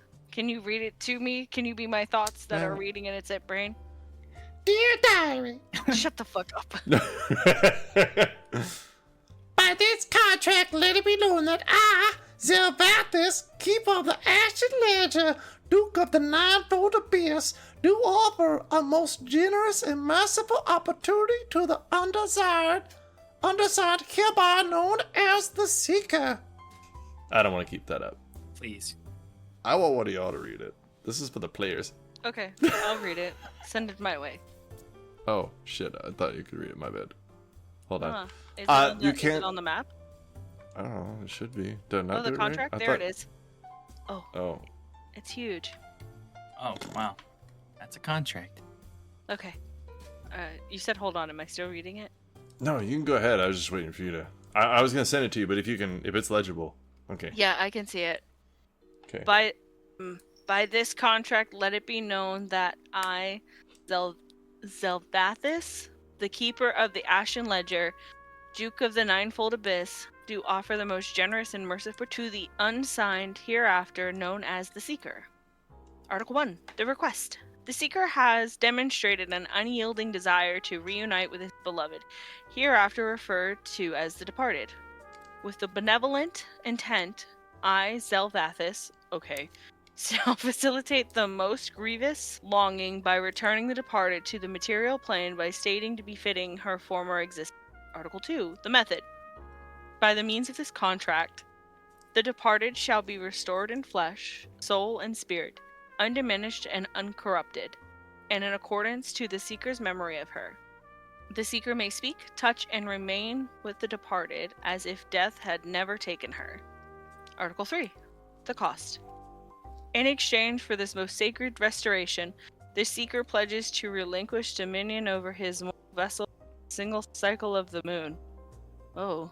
During this period, his body shall be maintained in a pristine condition and safeguarded against all harm, free of age, pain, or decay. He shall not be made to act against his morals nor suffer undue influence. Upon the culmination of this cycle, his soul shall return, and the Seeker shall find himself enriched by the newfound power and wisdom granted by my beneficence, so that he may better protect and cherish his reclaimed love.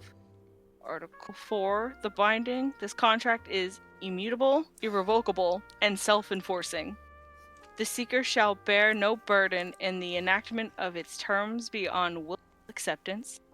Any perceived deviation from the agreed-upon terms shall be considered a misunderstanding and rectified in accordance with the letter of the contract as interpreted by Zelvathis. Upon affixing of his name, the Seeker's claim shall be sealed, and restoration shall commence forthwith. Oh, they both signed it. Oh, good. Well, I mean, the little demon circle on the ground and all the magic and all the religious bullshit that the good police officer here mentioned does indicate that there was a deal struck, right? Are we surprised that he signed the damn contract? He's gonna be smitten. The Well, now we just problem, gotta it says find the little bastard. But he said during this time the body shall be maintained in pristine condition and safeguarded against all harm, free of age, pain, and decay. So, are we sure we can hurt him? That's the body. He kind of looks over her shoulder and looks at the contract again. I mean, like that looks a little bit more like he's talking about the body, like the person that's being restored, perhaps. But if he's in the body of the person right now during this cycle. Oh, I see. It says his body, yeah. So he gave up his body. Is that what I'm understanding? That's correct, Amundo. He might be digging up the rest of his house to find out if go ahead and chop him up in the name of Lathander. You two are better suited to this than I am, but is there any point in maybe like disrupting this summoning circle or something like that? Or do we need to keep it open to throw a demon back in? When Lathander's done with no hell for him to go back to. No. That's not technically how demons work. Also, I'm But- pretty sure there's no abyss for him to go back to, because never mind. That's not how demons work, but I mean, We should break this silly summon insert. would breaking this summoning circle have any effect? What do you want to roll to know? Arcana. Go ahead. Roll it. 22. A 22. With the 22, I will tell you that the summoning's been done. The only thing the breaking of the summoning circle or the sigil would do is break his connection with where he came from. So it might weaken him, but it wouldn't destroy him or anything. He also could not come back through the circle if you destroy. I guess we'll destroy the circle then. Okay. How you want to do that? Hit it with your stick. Stab it with javelins until. I mean, Gilbert, you're a good with nature. Can you calm the flames a little? Calm the well, no, I can't calm the flames. I can do this Hey, though. come on, Gilbert. Calm the He's- flame. He's gonna cast at a first level. He's gonna cast Earth Tremor. It's a range of 10 feet. It's you cause a tremor on the ground within range. Each creature other than you in that area must make a Dexterity saving throw. All the damage does not matter, but if the ground of that area is loose earth or stone, it becomes difficult terrain. Oh, I guess that wouldn't actually do anything here. Never mind, because it's not loose. Oh. If you want to roll a spellcaster check, I'll give you a chance to break up the stone on the ground. To Okay. break up the connection of the circle. Cool. Because that's a really good idea, so I want it to work. Cool. All right. Do I just? You want me to use my spellcasting modifier then? Yeah, go ahead and do it like dispel, like just roll a d20 and add your wisdom modifier. Can Huh? I cast guidance on him? Yeah. Do you all have guidance? I have guidance. Oh, all right. Awesome. I don't. Wait, you're getting guidanced. I don't even know if that's how it works, but you're doing it. That's 20. Did you add the d4? Yep. Okay. So, that does beat the level of the spell that this is, the summoning a circle. So, after a little bit, there's like this. And then the stone breaks up, and the fire kind of suddenly just ceases as you see this bright redness coming from this magical arcane symbol break apart and become just dull chalk on. There we go. Did that work? I'm not actually magically tuned to this kind of stuff, but did that do it? Yeah, do Brenna and Jen need to make saving throws? No, because you guys are behind him. Oh, okay. Yeah. I mean, I don't think the radius is that big. I think it's 10 feet, right? It's 10 feet, yeah. Okay, I mean, just had did to you make want sure. Brianna to be in it?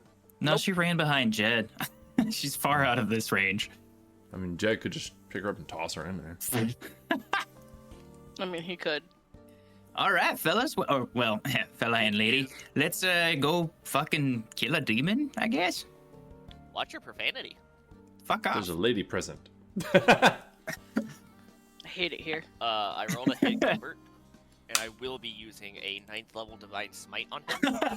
9th level divine smite from your third tier or your third level character. Oh, didn't Todd tell you? Actually, he's a 300th level character. Oh, that's interesting. All paladin. I would like to side note how scary a paladin would be if they didn't cap it. Right? 9th level smite would be pretty Yeah. fucking terrifying. That's like 11d8. Ooh, And they can do it. fuck that.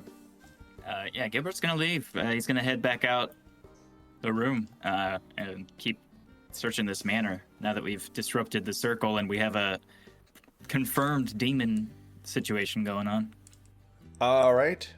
So Brina can tell you that the door just north of the study here leads into a small bedroom. There's candles on the wall. It's like 15 feet by 15 feet. There's a single bed in there with a red blanket on it, but otherwise nothing else in there. And then that was when you called her back to be like, hey, come look at the wall. So the hallway only goes about 10 feet past that room before it curves off at a sharp right angle and goes to the left. There is a door at the end of this hallway, and so who's opening doors? Are y'all waiting for Jed to be the door opener, or Gilbert, are you like, aha, you kick it down? I'm Jed waiting is for Jed. probably opening Yeah, doors. Jed's the I'm- one we have designated as door opener here. It Okay. is Up the hall. door time. Jed's Door. opening the door. Now, how does Jed open doors? Because Jed's a holy man. He gently knocks before he's like, hi diddly ho, I'm coming in, and then he opens the door. That's so great. I wish somebody was in here, but unfortunately there's not. You see 2 candles on the wall, but otherwise there are 2 simple beds.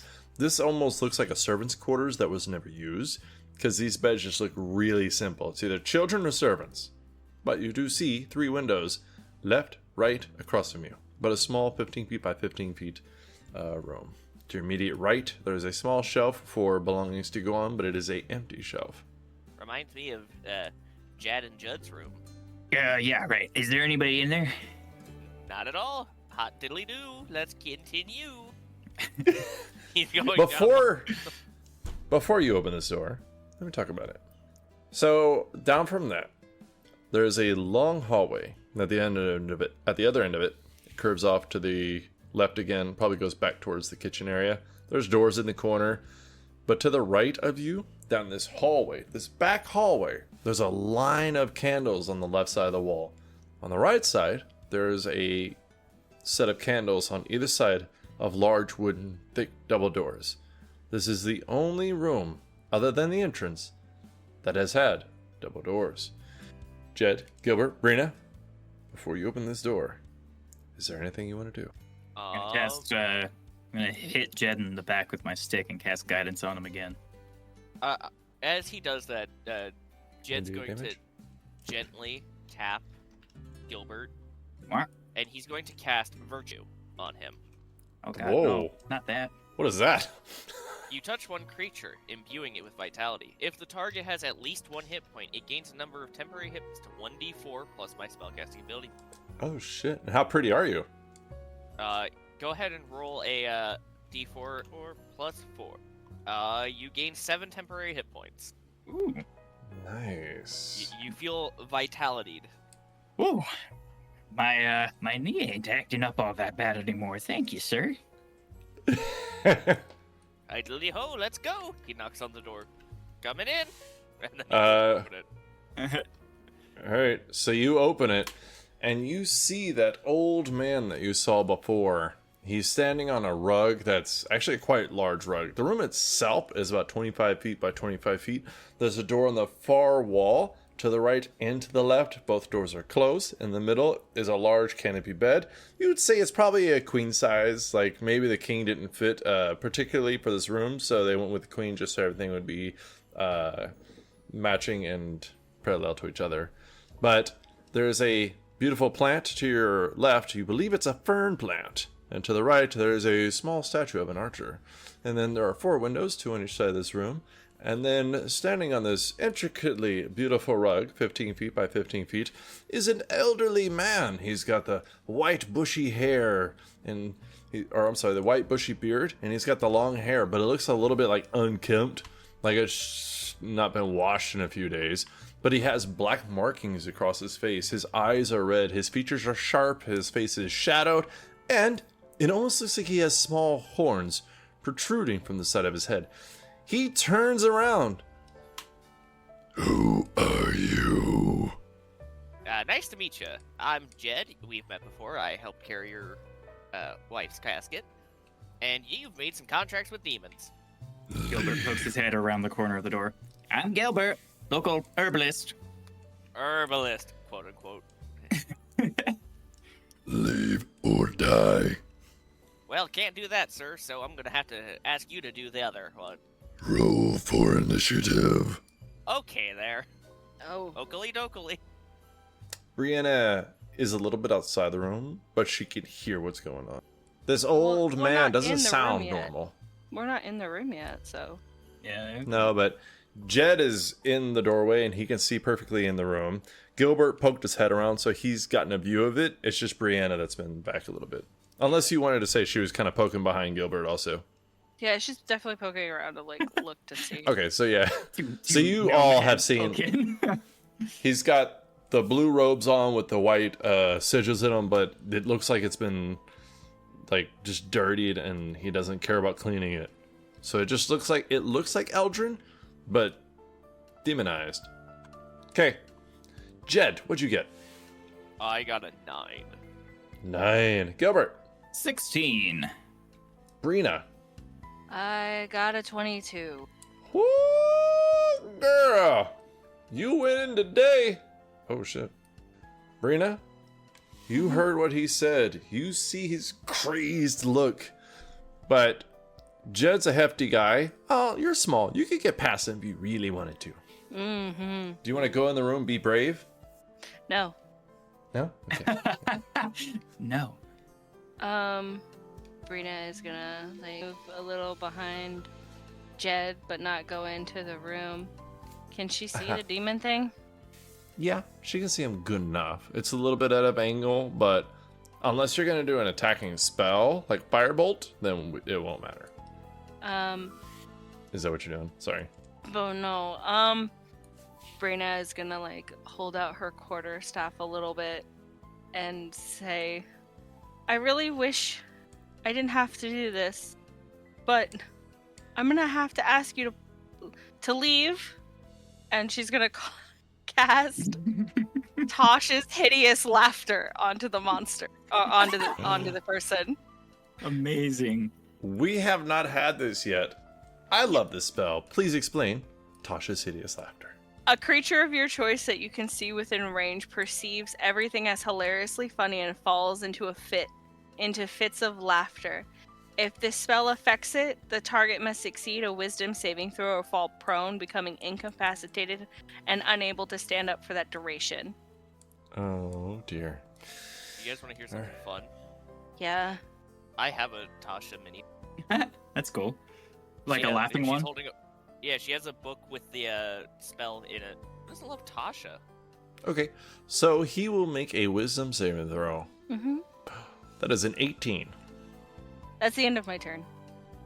So after you try to make him laugh, and it fails to happen because, demonic people don't laugh that much, Buzzkill. he just looks at you, I do not laugh.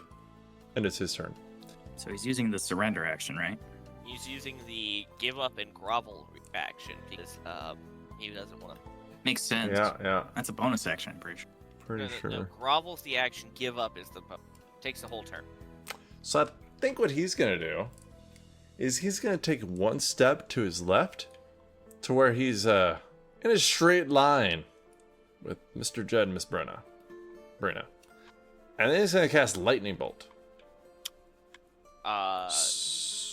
Counter spell. I'm kidding. Mr. Jed, Miss Brina, and would y'all please make dexterity saving throws? And Gilbert, you just see this flash of lightning crackle across this wooden floor, splintering it as it hits the wall behind Brina. Wow. Static electricity all in the air. Your bald hair, My bald Fine. hair? yes. Nice.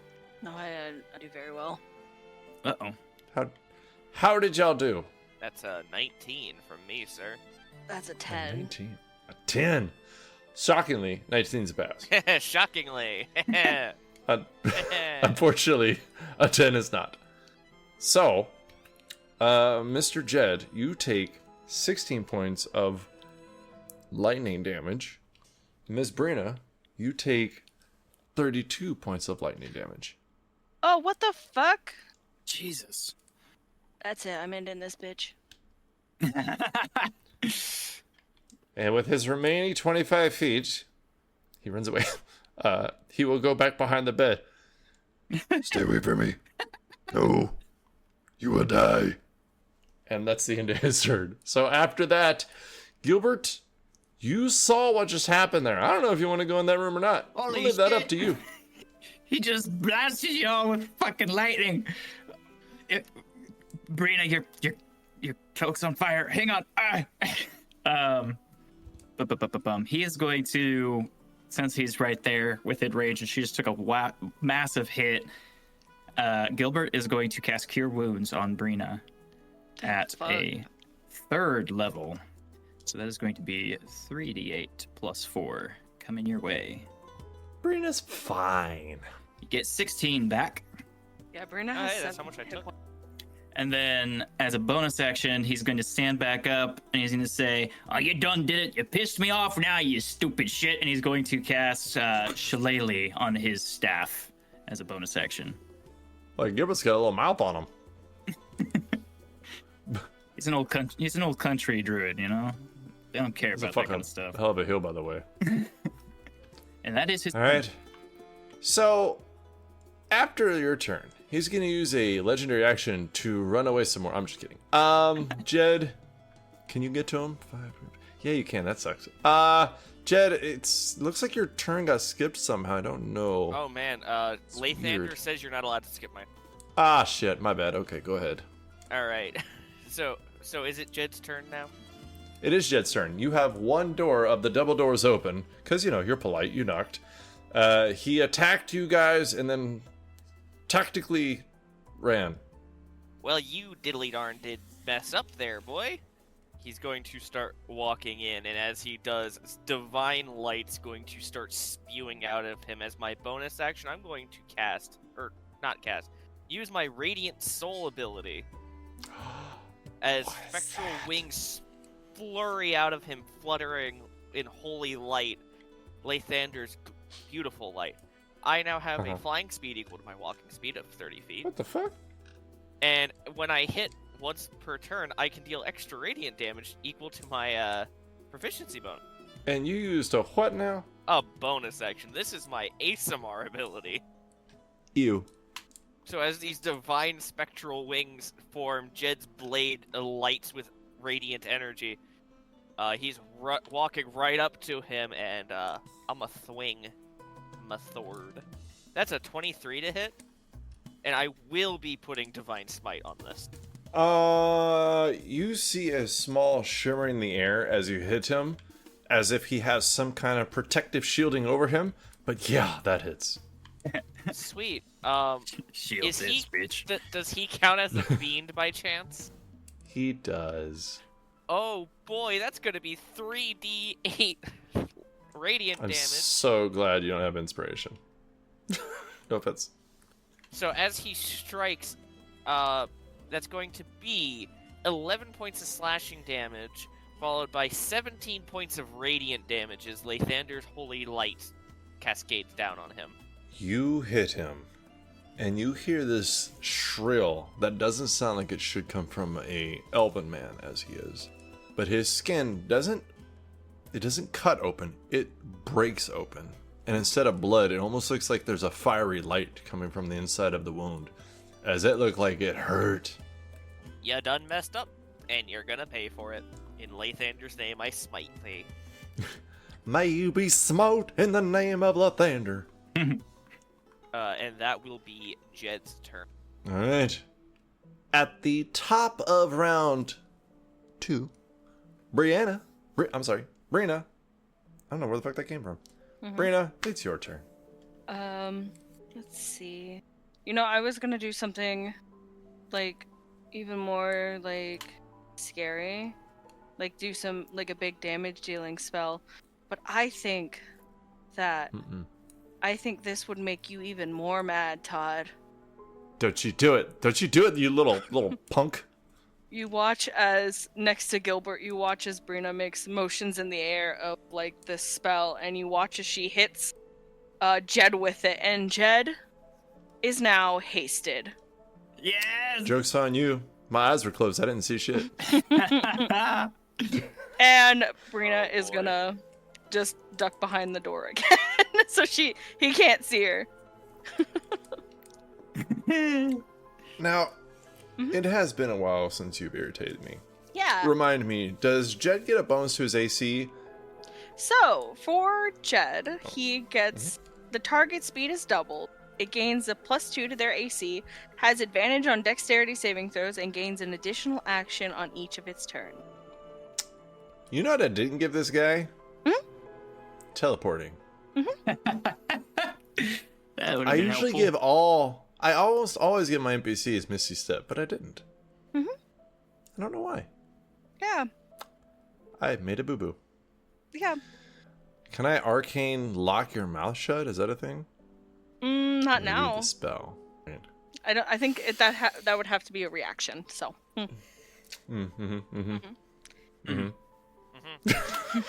That's the end of my turn.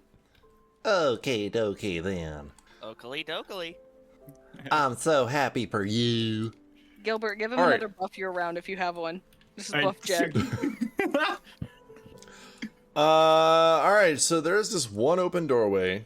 Brina's on one side of the doorway. Gilbert's on the other. And then inside the room with this elderly elf with demonic possession is a fucking paladin of Lathander. The nicest one around, you could say. The best neighbor to be there. And you know what Eldrin's gonna do? He's gonna do something real cool. He's gonna do something real great.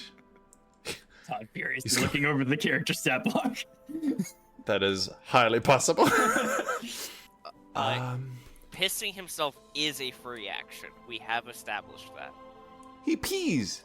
Okay, so he has a few different options. One, I could try to just defeat you because he is a demon, so he is a little bit stronger. But I feel like he's going to lose because you're in armor, he's not. You're a paladin, you have more hit points than him. He also has something that could actually blast you away from him. But that would only do a little bit of good because you'd come right back up, beat the shit out of him. Or the other thing I can do is ask you to make a charisma saving throw, which unfortunately is one of your best saves, so I don't want to do it, but I'm gonna have to because he's not gonna last very long. Before he rolls, I'm gonna use my other port and make it a 19. Oh shit. That would make it a 25. So now I only have the 4. I fucking love divination wizards. Do you have to be able to see? I think- Come on, rules. Yep, I have to be able to see. For real? Yeah. That's okay. Is it I believe in feasible Jed. for her to poke out her head to look at him for this thing to happen, or is that? Becca, I want to ask you a Yeah. question. When you ducked behind the door, would you have kept line of sight with the demon? I would have kept line of sight maybe with Jed. Well, I say the demon because you really don't want your enemies to be out of your line of sight, really, most of the time. Yeah, so I would have tried to keep line of sight, like peeking through. Then I will say you can portent. I hate that word. You can portent Jed to where he gets Okay. a 19. Yeah. Becca, if I told you I don't like you today, Maybe I just don't remember. I don't like you. That's fine. Just gonna brush up on that memory real quick. Son of a bitch. So, what does that make your charisma saving throw, Mr. Jed? 25.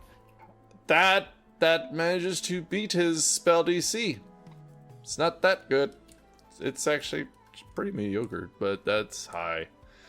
Well, that's the end of his turn. He looks at you. His eyes flash this red. He raises his hands. You can see a little bit of arcane, Jed, right there in front of you. And he glows and he smiles at you. And he goes, Go away. and then you feel this feeling wash over you from behind. And you just smile at him. He looks annoyed. Gilbert, Yeah. you saw this happen. What do you want to do?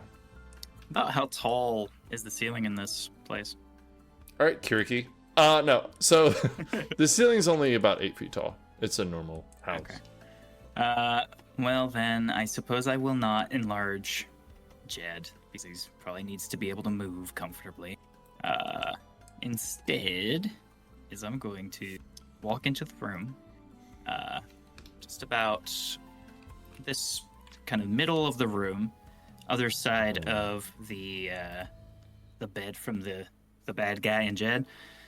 And I'm going to first, as an action, initiate my wild shape. But what I'm Ooh. doing is not shaping into an animal. I am using my symbiotic entity. You can use wild shape to awaken the spores that infuse you to gain plus 20 temp HP. Roll double damage dice for my halo of spores, and deal 1d6 additional necrotic when I hit with a melee weapon attack. This lasts for 10 minutes, or until I lose all the temporary hit points. So, he kind of sauntering in, grumbling like an old man, comes in, he's like, I'm gonna fucking beat you over your head with the fucking staff, you little piece of shit. And he, this literal mushroom cap springs up on his head like a big hat. And as he walks into the room, he's not going to get close enough to do a physical attack, but he's going to use his reaction to use his halo of spores. You use your reaction to deal 1d4, now 1d6, or excuse me, double damage dice. So 2d4 necrotic damage to one creature you can see when you move into a space within 10 feet of you or starts its turn there. So it's not going to do anything to him right now, but if he manages to live through Jed's next attack, he will take that damage. Huh. As he walks into the room, the red cap mushroom grows on his head like a hat, and then this like powder of spores just kind of waft out from him in an area of 10 feet towards the bad guy. Does that do anything to other people within 2 feet? It is one creature that I can see. So I'm choosing the Okay. bad guy. Alright, if that's what you really want to do. It is. There's other options. There's Jed. There's the statue of the archer. You don't know what's happening there. He could animate any second and shoot you from behind. That probably would have been a good idea. I should have done that. Jed, unfortunately, it is your turn. Unfortunately, this is Yes. the greatest fortune ever for me. So you get 2 or 3 attacks. 2 attacks. We're not level 5. I don't have multi-attack yet. Alright. At least you don't have advantage. So I'm going to initiate 1 use of super advantage for the paladin man. It gives No. me triple advantage, so I actually roll 4 times and take the highest one. Which also means if it does hit, it immediately becomes an ultimate crit, which one-shots enemies. Oh, sorry, I'm talking about a different game. That's I mean, if you Pathfinder. crit on him, it will be a one-shot. So, first attack. Ooh. Oh, Come on, boy. natural 1. It is! I'm so sorry. You shouldn't have said it, Todd. Alright, I will be kind and roll the D1. Kevin, you want to tell him? What's the 78, Kevin? Hang on, I didn't have it open for some reason. 78 is label embarrassing. An armor piece is knocked off. Whether the strap is cut, a belt is cut, clothes torn. Either way, you're losing 2 armor class until it's fixed. Oh well. I dropped my shield by accident. Alright. Is this the same one that Kiriki got? Uh-huh. Yep. Yeah. That was fun. He accidentally like catches his shield on a bad angle and he's like, "Ugh." Well, that's not okily dokily. Following up a second attack. 11. Holy shit. I know that you're upset, but I am not. He gets a whole nother round? That's not fun. Yeah, so he laughs because you managed to miss him twice, and he was scared. He says, Your end has come, mortal. but not before Brina's turn. Of course. Brina, I do you was want to poke your head around the door and do something? Is it my turn? It is your turn. Okay, Hi. the Top way of the you- 3rd round. The way you worded it made it seem a little confused. Bruna's gonna, because everyone is now in the room, Bruna's gonna step in. Can I see the demon? Yes, he's behind the bed, and you're small, but you can kind of see like the top half of him. Okay. Well, you know how I said I'm gonna use my other port for something crazy? This time I'm gonna, and Brina makes motions in her hands again, and another sigil comes up, and she cast Mind Spike, but I'm gonna go ahead and use that for that wisdom saving throw. So, What happens? a lot of damage. I don't like that. Yeah. What's his wisdom saving throw if it's a 4? Like if you rolled a 4, what would it be? Ah, damn it, that means you're gonna know what his save is. It's a total of a 9. Oh, okay. Right. So, he feels something jab into his skull. I'm gonna roll the damage. He takes 22 points of damage. Straight to the noggin. Boom. Huh. That's a lot. Mhm. Okay. He grabs his head in a very vicious and angry way. He says, Ow, that fucking hurt. And there's some more stuff to this spell. "There's On a- more?"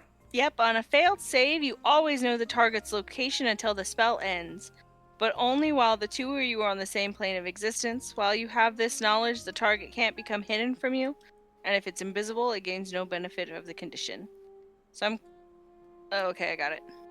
So who would that count for in this situation? So I didn't realize that Mind Spike was a concentration spell when I read it.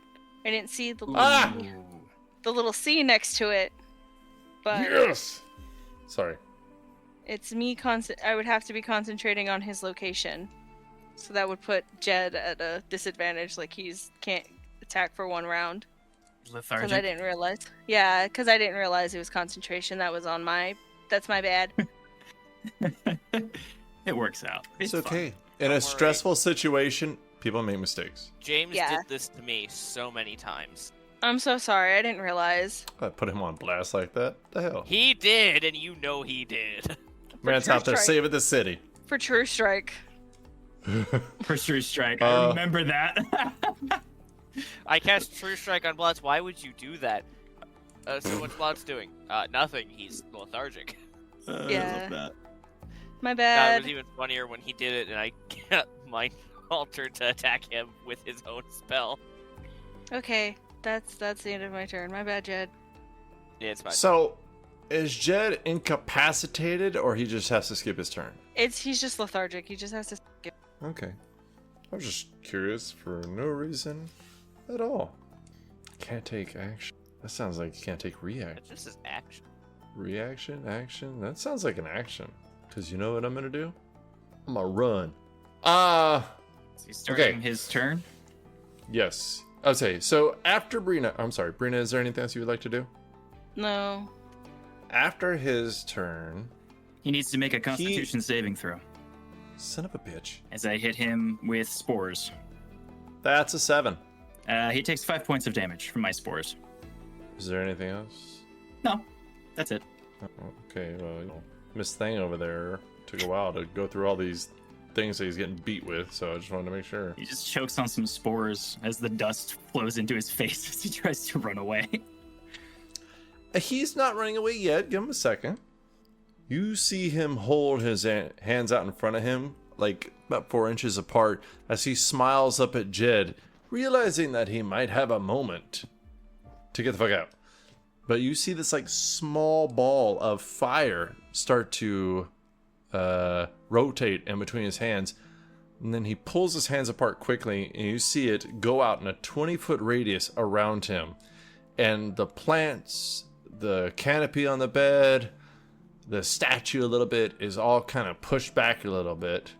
Jed, Gilbert, and Brina, please make a Constitution saving throw. Oh man, I'm assuming Jed passed. Y'all. All right, how did you guys do? I rolled a natural 1 for a 5. That's double damage. Wait, what? I Kidding. was like, why is it double damage? Gilbert rolled a 19. And Pass. Jed rolled a 10. Not pass. Jed and Brina take 34 points of force damage. Gilbert, you take 17 points of force damage. And everybody is pushed 10 feet away from him. Jed, do you want to make a free dexterity saving throw? As No, you... Jed's down. I'm sorry, not Jed. What? I'm level 3, Todd. No, that's fair. Gilbert, I meant to say Gilbert. Gilbert, do you want to do a free dexterity saving throw to not take any damage as you hit the wall behind you? I love to do that. That sounds like a great idea. I don't really know what While to do about while he's rolling, Brina's also down that. Ooh. because I'm a wizard. What does the 15 do for me? Yeah, you're fine. Oh, shit. Fuck. They're all... Oh, God. And then, Gilbert, you see this guy, like, even as Jed hits the floor, even as Brianna hits the wall and kind of slings, as you hit the wall, you see this guy take off running. And he runs out the door for now, but he keeps running. He's still within my sight? He is still within your sight. And it's your turn. Okay. Gilbert's going to take a few steps towards the door just to get a good, clean line of sight on him. And His back is to you. he is going to cast Entangle.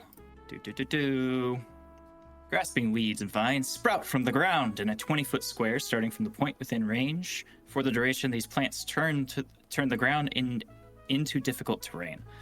A creature in the area, when you cast a spell, must succeed a strength saving throw or be restrained by the entangling plants until the spell ends.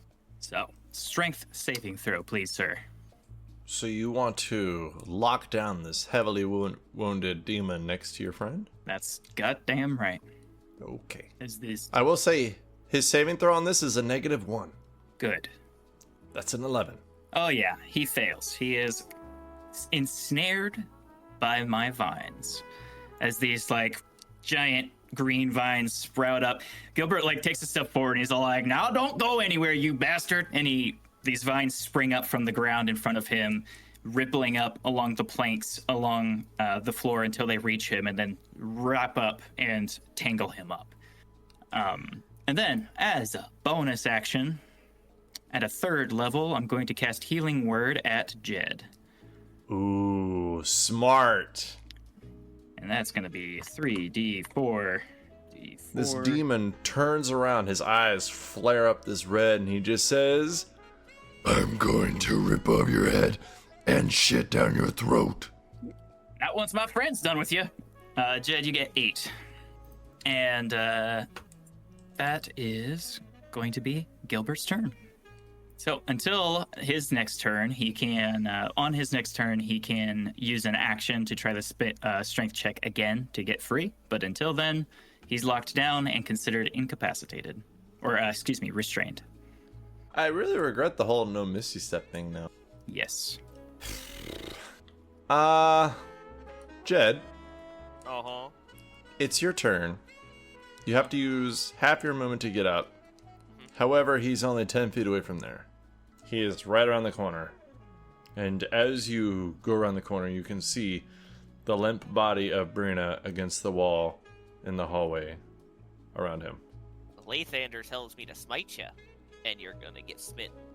Because I'm gonna roll to hit. Hold on. You have advantage. Oh, boy. Let's be friends. Let's see. Fishing for that crit. Nope, that's a 21 to hit, though. A 21 will hit the wizard. And let me just check some. No, don't double check anything. Stop it. Gotta. Oh, so it doesn't go away even if I get knocked unconscious. It lasts for 1 minute or until I end it. So my wings are dear. still out. So I'm still doing that 2 extra radiant damage. I'm also pumping a smite into this. Yeah. Uh-huh. Fuck him up. So he's glaring at Gilbert, threatening him, and then around the corner, in almost a glow of light, comes a flying and fluttering Jed. And Lathander sends you back to where you came from. And then he's gonna rip you back No. and then eat your. That is 28 points of damage total. 12 points of slashing and 16. What does it look like as Jed Yes. smites this thing back to the next world?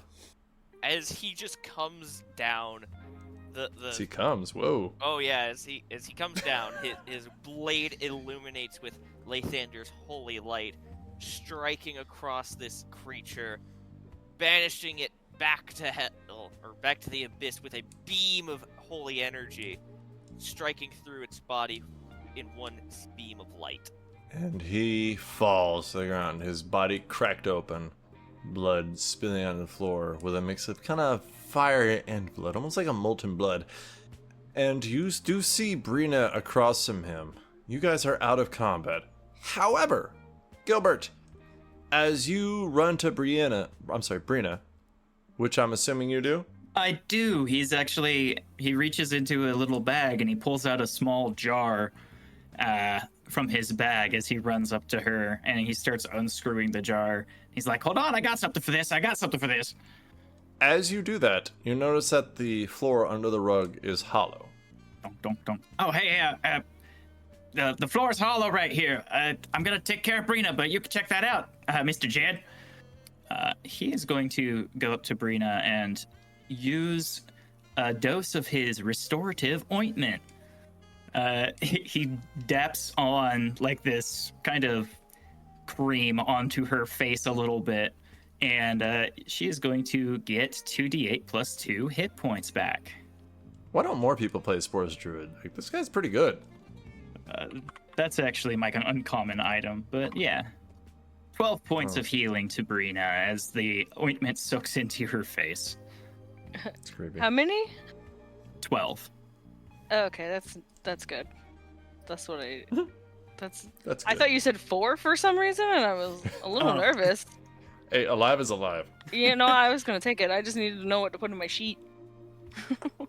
As she's rousing from being unconscious after the healing, he kind of looks up at her with another like bit of this stuff on his finger, and he's like, "You want more? I got like a whole jar of this shit." I'm okay for now, but thank you. Don't be a sourpuss. And he like daps on another another dose onto her nose real quick before she has a chance to get away. I don't think she's running from you. I'm not. I'm just sitting there. You can have another 13 points. Thank goodness. That's almost. I'm almost max. Wizards. He screws the lid back on his jar and puts it back into his bag. There we go. Good as new, right as rain. Yeah. Jed, you find anything in the floor? Jed's dead. Jed's dead, baby. Sorry, I was responding. What? He is going to where the hollow floor was. Under the rug is where Gilbert heard it. Like, he went to run towards Brina, and he was like, oh, weird, and then kept going, but pointed out that towards Jed. He's going to shuffle it to the side. You shuffle it to the side, and you see this small little latch where you can unlatch it and then pop it open like a little trap door. Well, howdy doody. There is something down here. He's going to tap his own chest because oof, he's still hurt. I'm going to 15 all 15 of my healing, my lay on hands, and I'm Already? and he's like, y'all done over there? There's a latch. Gilbert stands up, stretches a little bit, and the mushroom cap on his head just kind of shrinks back into his skull. Yep, I'm ready. Let's do it. I think we should take just another small break. Are you still hurting there? Just a little bit. Oakley dokley. Jed's going to walk over to Breda, and he's going to use his healing hands feature. Or we could just take a short rest, you weirdos. Nope. I don't wanna. My spell slots. So, is that what she says? So as you guys are short rest, oh, I'm sorry. Fine. Are you? Short rest. Okay. Yes. I was just gonna ask if she wanted to re-up detect magic because that 10 minutes is surely passed. Okay. What? Yeah, detect Would you- magic is gone. I was Do reading. you want? Oh, After the rest and everything and rolling hit dice. D6. D4. I'm pretty sure he's right. It's a D6. It is. It just. Well, yeah, but the barbarian. D12. Alright, I got Why do HP. monks and Okay. That is probably the best question you've ever asked. Because After- monks are very constitutional. Yeah, but why don't bards have a D12? We all know they're the tank. I'm sorry, we totally cut you off, Becca. What were you saying? Oh no, you guys were goofing. I was being serious. We don't take kindly to goofing around here. That's all we do. I was about to say we're definitely goofs. I made this character Oh. specifically to goof. I don't know what you're talking about. That's this Brina was entire also group that here. way. Yeah. Wait, your drug dealer gnome wasn't serious? No. Believe it or I not, love him. I know. It's amazing. These characters are wonderful. So yeah, I'll do another ritual cast of detect magic. All right. He detects his magic. Well, his robes do. And then the trapdoor, you sense magic behind it. Is he unconscious or is he like dead? Oh, he's dead. Can I ritual cast afterwards identify on his robes? Yes. Okay. While he's wearing them, I don't want to take them off of his body. Like, not yet. Not until I know what they are. I mean, why not? Okay. I can't. He's already dead. He doesn't need it. I know, but that's just a. There's a While priest she's right there. while she's doing all of her ritual casting and stuff like that, Gilbert is going to lounge down on the bed and pop a few things into his mouth. Oh god. Uh-huh. What are you popping in your mouth? Let's go through this slowly. He's just then microdosing a few different psychedelics all at the same time. Now you have a disadvantage on your like saving throws or something. I'd take it. That's a 16 to notice. Oh shit! Let me do a sleight of hand to see if. let's see These are my here. vitamins. What's my I sleight of accidentally hand? added a Plus +2 instead of a +1, but that's a 16. 16. Come on, I got it. Gilbert. I got a 10. You can see that he put something into his mouth. What you pop in there, Gilbert? It's just a little bit of trail mix. Trail mix. He does quotation mark. What? I'm hungry, man. You gonna crack down on me right now? We just took out a fucking undead demon wizard. I'll let it slide this time, but I'm one. Undead demon lizard. Wazowski. But how do we do this trapdoor here? So, you do detect magic and then identify, right? Mhm. Okay, so do you want to do this before they do the door or after? I want to do this before we go down. Okay. So, the robe is magical, and it is a very nice robe. You detect it as, you identify it as a robe of eyes. So, all those silver arcane marks that were all over this blue robe, you actually look closer, and they're actually eyes. And this robe lets you see in all directions. You have advantage on perception checks that rely on sight. You have dark vision out to a range of 120 feet, and you can see invisible creatures and objects as well as into the ethereal plane out to a range of 120 feet. You know, the power-hungry bit of being a wizard is... She's not actually frothing at the mouth, but she's kind of frothing at the mouth over this robe. And, she's gonna take it. Yeah, she is. But it requires attunement, so... What you got there? It's mine. I found it. Robbing the dead there isn't a good look for you. What about robbing the demonic? You know what? That's just called conquer. I'll let it slide. How do you do it? And she folds it up really nicely and puts it because she can't attune to it in time, so we're just gonna... Whoever lights up a pipe. You shouldn't smoke. What, he's dead? He don't give a fuck. The next owner could. Yeah, it's fine. It'll be like a minute. I mean, it's probably some of the paperwork that's in his desk, so you could just make yourself the next owner. Hey, it's a little too fancy for my scrubs. Brina is ready to go. Oh, okay.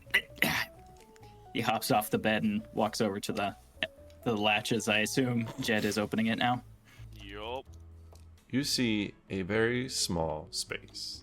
Very, very, very small. It's maybe 1.5 feet deep, and it's about 3 feet by 3 feet. Inside, you see a stout, strong halfling woman with curly white hair and a face full of laugh lines. She wears a well-worn leather vest over a simple tunic, and she has brown eyes that are currently closed, but she still looks a little bit like she has a smirk.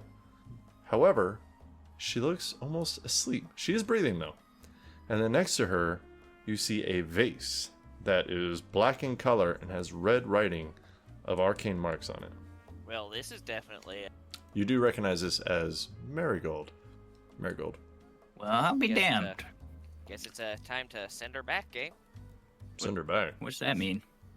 But isn't... Wait. Brina will, step in front of Jed. But I think she's actually alive. You would be killing it. You would be killing an innocent against... she didn't get brought back for her own will. She was brought back against it. Can't help but notice she doesn't have any of those, demonic features. I think she's just a normal, living, breathing person now. At least let us run our checks. All right, if you insist, I'll step to the side. Do I detect magic on her? You do detect magic on her. You detect a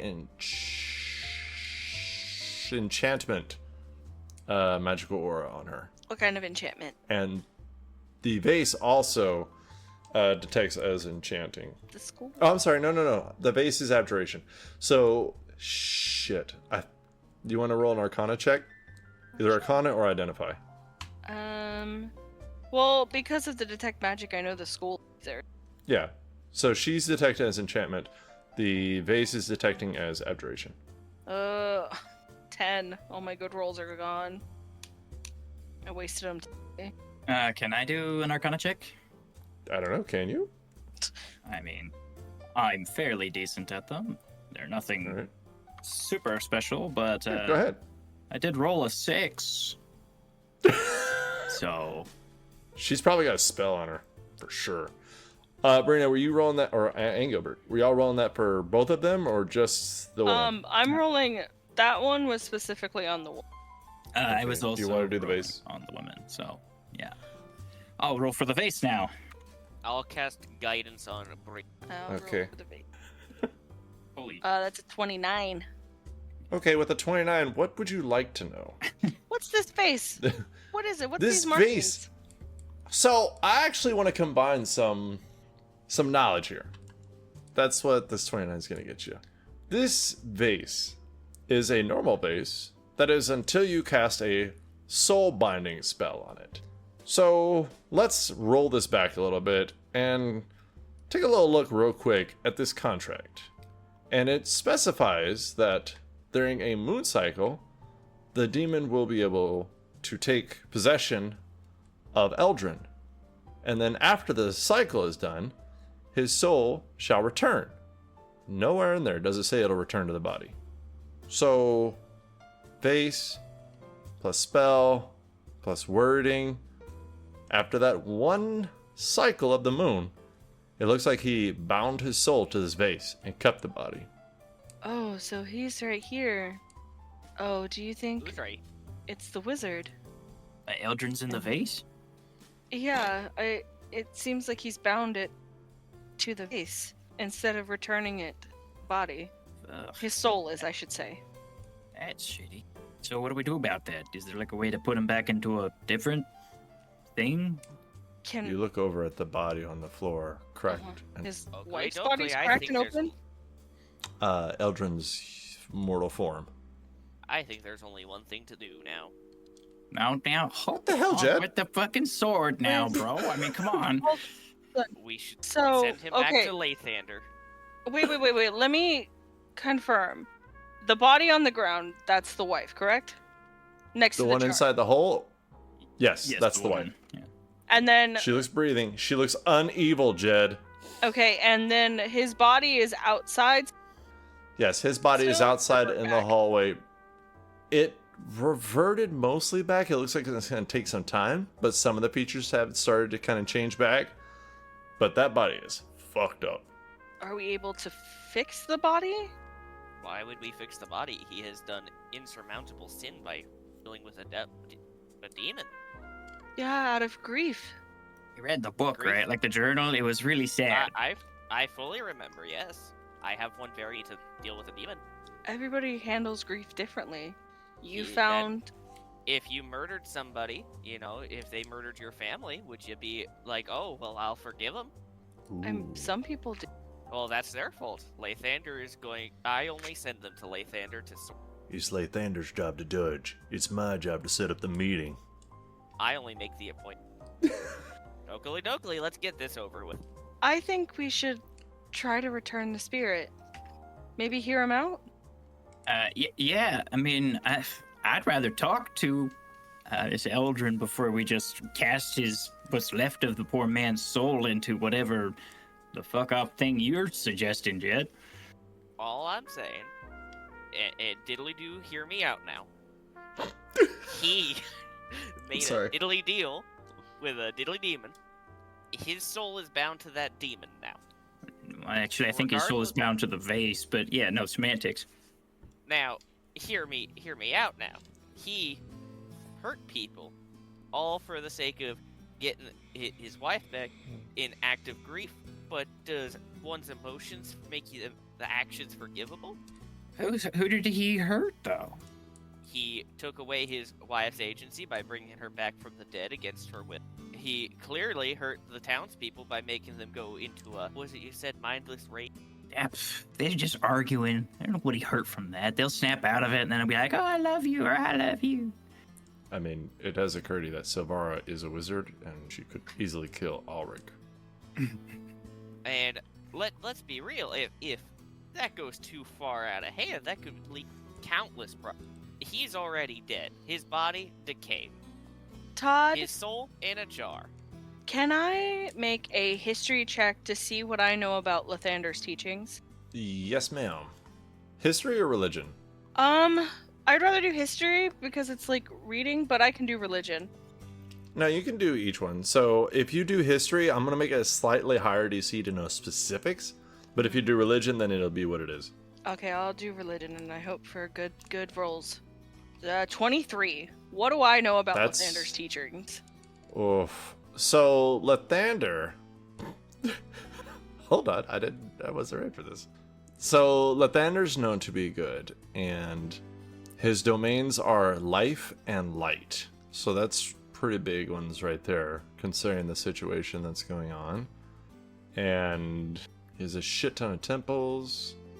His favorite sayings are, "From death comes life. There's always another dawn." Some other poetic stuff. This guy has literally betrayed all of what Lathander is. Really? Dealing with Why would you do that? He's dealing with demons, which is the absolute of. He sacrileged on life by trying to bring someone back from the dead. I feel like Jed is fully in the right on this. Becca, with a role like that, just Google him. I mean, I don't. You know what I know, to be honest. But you can use like. Many of these followers worked in various creative arts. They are intolerant of evil, especially undead, and an action that caused evil to prosper. Ooh. Yeah. Well, that's pretty much, yeah. Oh, here's what I was looking for. His domains. Good, nobility, protection, renewal, strength, sun. Oh, no, that's really... So I found the Forgotten Realms wiki. Yeah. Yeah, that's what I'm on. There's his dogma at the bottom. So, and it talks about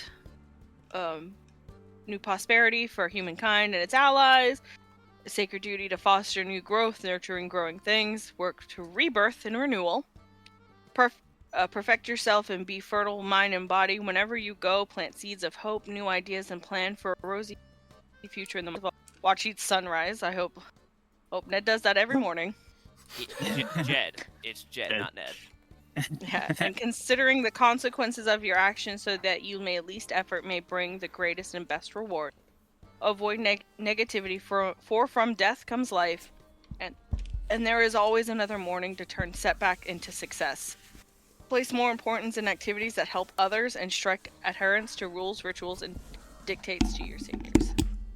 So, I could argue, in Lathander's teaching, that this was terrible that he did, but there's always a morning to turn a setback into success. And granted, we've killed the demon, we were stronger, but he was grieving. It's hard to... That's the thing, though. If he sends him to Lathander to have another morning, he's in Lathander's grasp to judge upon the way that it should be. He has forsaken life by bringing it back against its will, dealt with the dark, and let his own grief and greed, which is all against that. I'm just saying, it would make more sense for Jed to strike that face down and send him to, like... Gilbert takes a long drag off of his pipe, puffs out a big cloud of smoke, and then looks at it. I could always just, take it, put it somewhere. You know, Brina, I have a diddly-dun-darn idea. How about dear. we bring it back to the temple and they deal with it? That way you don't know what happens to it, I don't know what happens to it, and this can all diddly-darn... Would that make you feel better? No, because then they absolutely would be killing him. But you wouldn't know. I can't do anything to third party this, because you can't persuade him. Like, can't persuade each other. You both honestly have valid arguments. Like, I like this. Because this is, like, a perfect example of perspective and beliefs. Like, I can see it from both sides. And if you take it to a temple, they will most certainly kill him. You know what? Why don't we wake the wife? It's her. She did nothing wrong. She's not undead. We can see that. She's just enchanted. Wait. Yes, she was bought Hold back on, by... we need to check something then. Divine sense, is she undead? Divine sense, she is not undead. Okay, that's all I need to But considering your personality, I am going to load her stat block in case you pick a fight. Because if you go to kill her husband while she's alive... If she is not undead, celestial, or fiend, then he will agree they're one there. But he is holding this vase. It's her husband. She should be able to make the decision for him. Yeah, ain't that some kind of next of kin thing? Do you guys have any rules about like inheritance or like next of kin burial rights and stuff? Darn diddly darn, I'm pretty sure this is last of kin, to be honest. Ooh, that's fucked up. She was Anyway. dead. But she's not undead. The demon brought her back, and Brina is gonna turn around and use dispel magic to dispel the enchantment on her. She's gonna try. As I look up the spell. Dispel magic is 3rd level or lower. It's automatic. They're lower. Correct. Yeah, but if it's 4th level or higher, I have to make a spell casting ability. Check your spell casting. DC Go ahead and equals roll. 10 plus the spell's level. Roll a spellcasting ability check. As you look down, you see a sleeping halfling, old and she detects as retired. 14. A 14. Ah, it's 3rd level. I'm just kidding. It automatically disappears. What the? Okay. You see this like shimmer that goes over her, and she kind of blinks a little bit, and she looks up. She goes, "What the fuck am I doing in a hole? Who are you? I don't know." Oh, hi Brina. How are you doing, dear? Where am I? Why am I in a hole? Well, I'm just gonna be open and honest. You died, Oh dear. and then they consorted with the Oh. demon to bring you back, and you're back.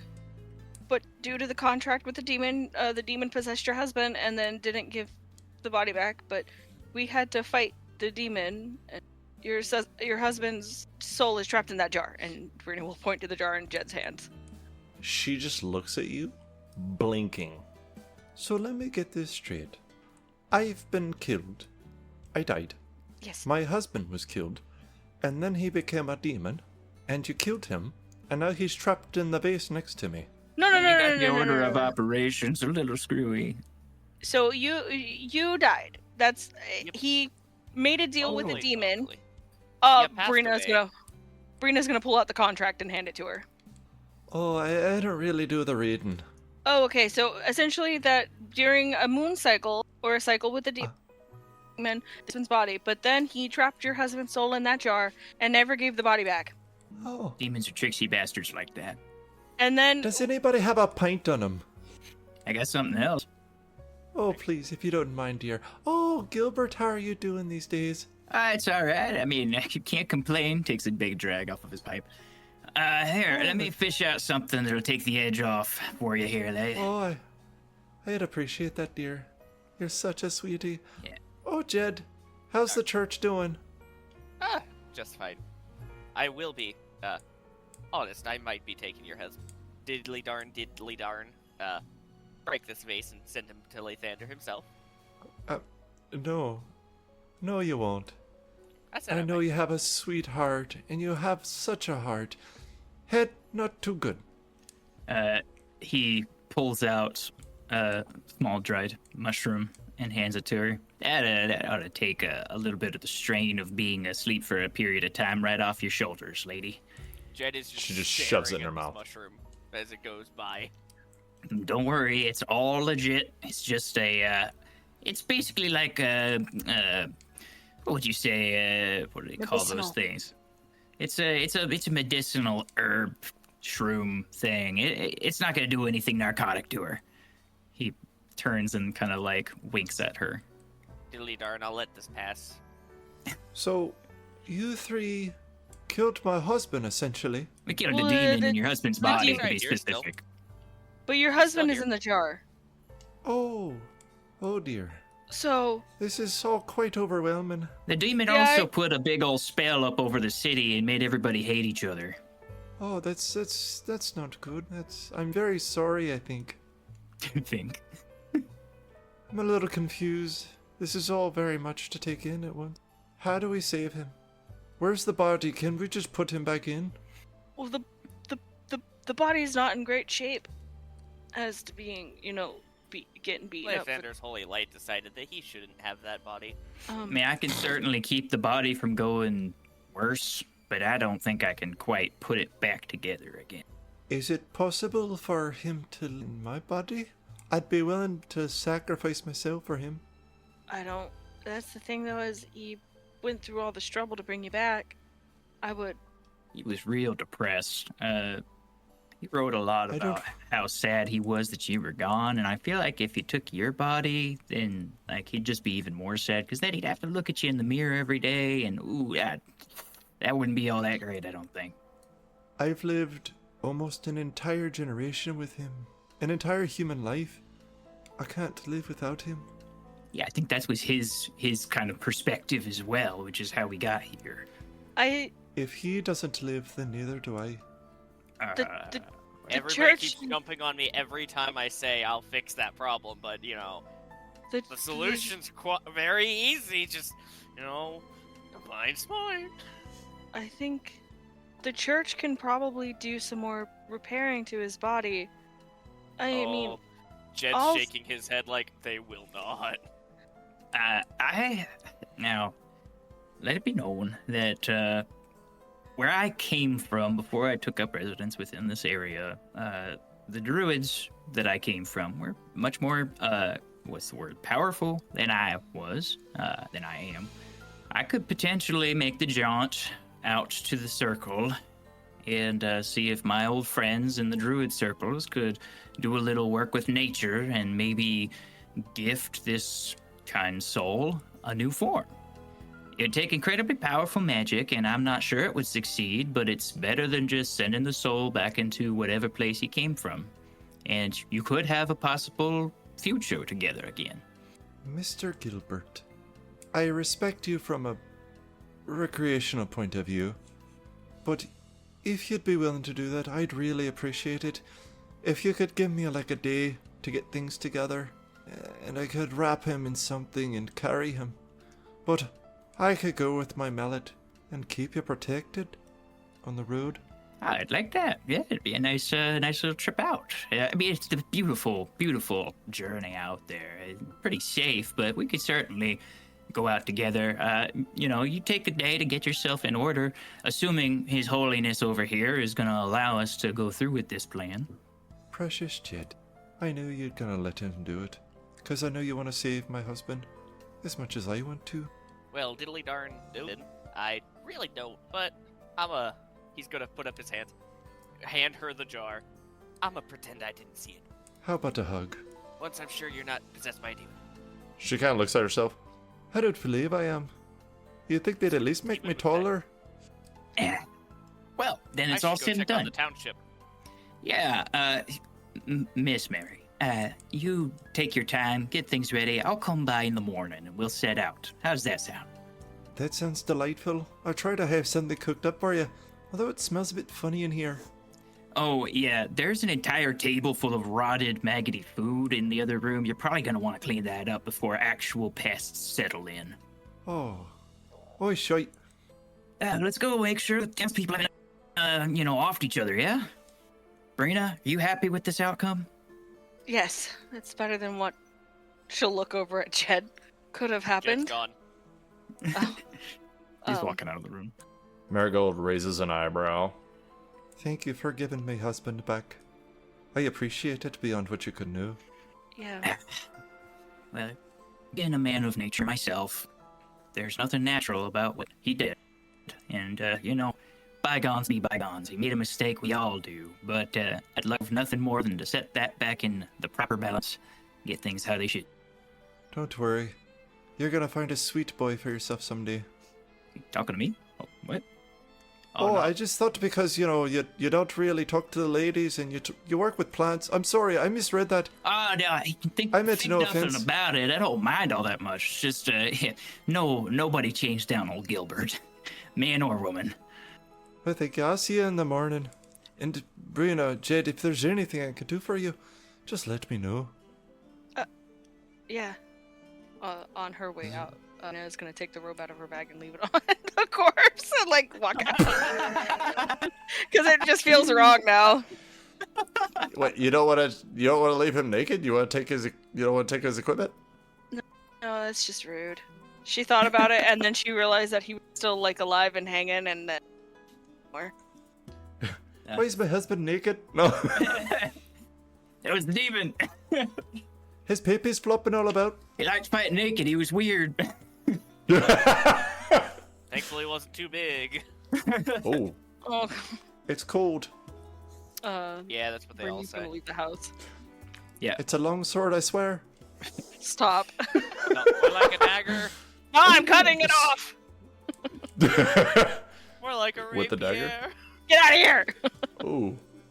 All right, so you guys head back into town, and you get to the center of it. You hear no more of the loud, angry voices. You get to the center, and you can see that people are actually finishing setting up their booths. Everybody seems kind of quiet, and they're talking to each other in kind of like whispered voices. You can hear a few apologies going on. You guys walk in there.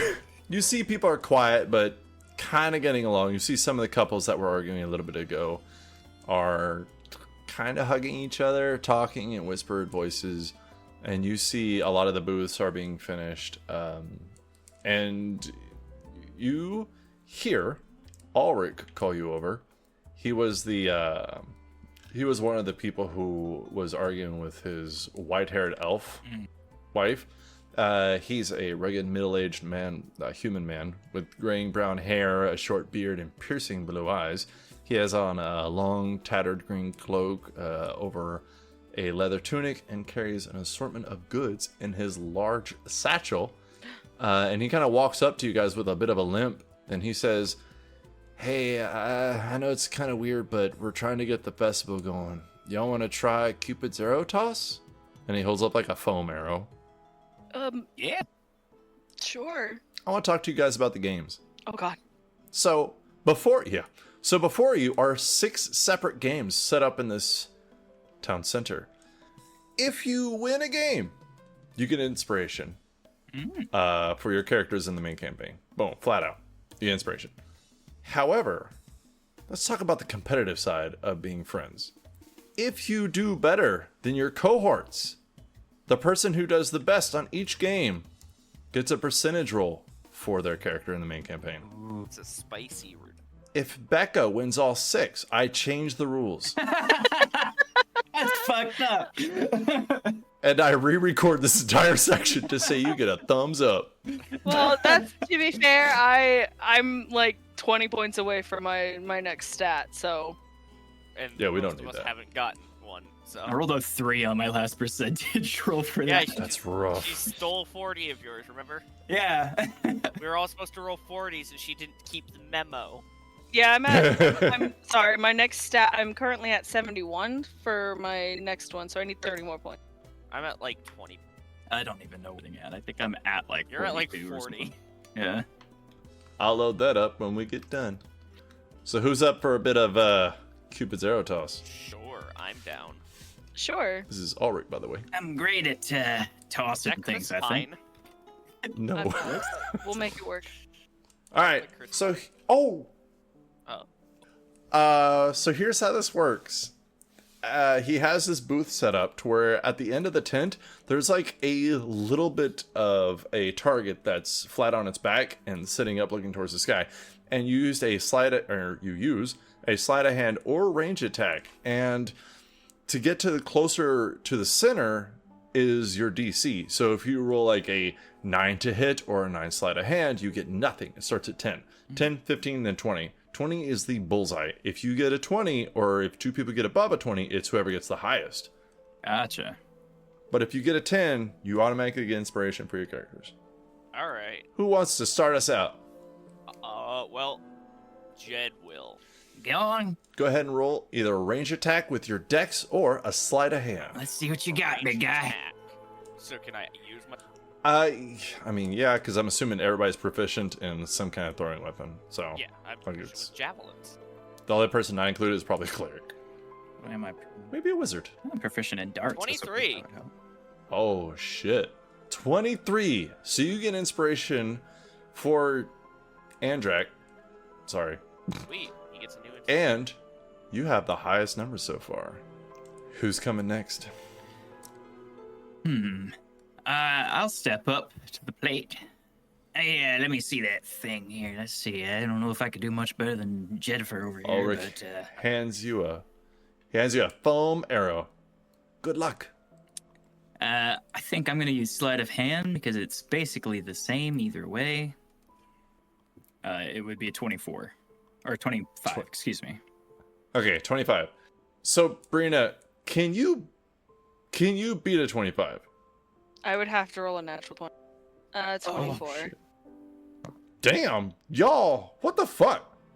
Do y'all know how to roll low? We're nimble little dudes. Beck, you turn that shit off. Yes, normally I do. Have you seen our rolls later? Earlier, I rolled a nat 1. I died. Okay, Jed 23, Gilbert 25, Brina 24. This is ridiculous. So, I thought about giving y'all stackable inspiration. I'm glad I didn't, because Jesus, this is just the first one. So, Gilbert, you have a percentage roll, but we're gonna do that towards the end. So don't worry about that now, because I think it. Would you rather do it one at a time, or do you want to do it all at once? I'll let you decide since you're the first one to do it. Well, let's just do it all at the same time at the end, because that way we're not like slowing down the games themselves. So Ulrich smiles and he says, "Thanks, guys. I'm glad you guys are here to bring everybody's spirits up. I really appreciate it." The druid woman, the elf, she has green hair. I'm sorry, she has a green robe on. She's tall, she's graceful, she has emerald green eyes and flowing auburn hair adorned with woven leaves. But she does wear a cloak of moss and bark. So she does carry a gnarled staff, like Gilbert, but she will walk up to Gilbert. "It will be my booth next, I'm assuming." Hello. "Hello." Have we met before? "Yes." Oh, yeah, that's right. Sorry. Old head. I forget shit. Yeah, what do you "Your got going old on? head is a cute head." Oh, thank you. Don't get any ideas now. Nobody likes Gilbert.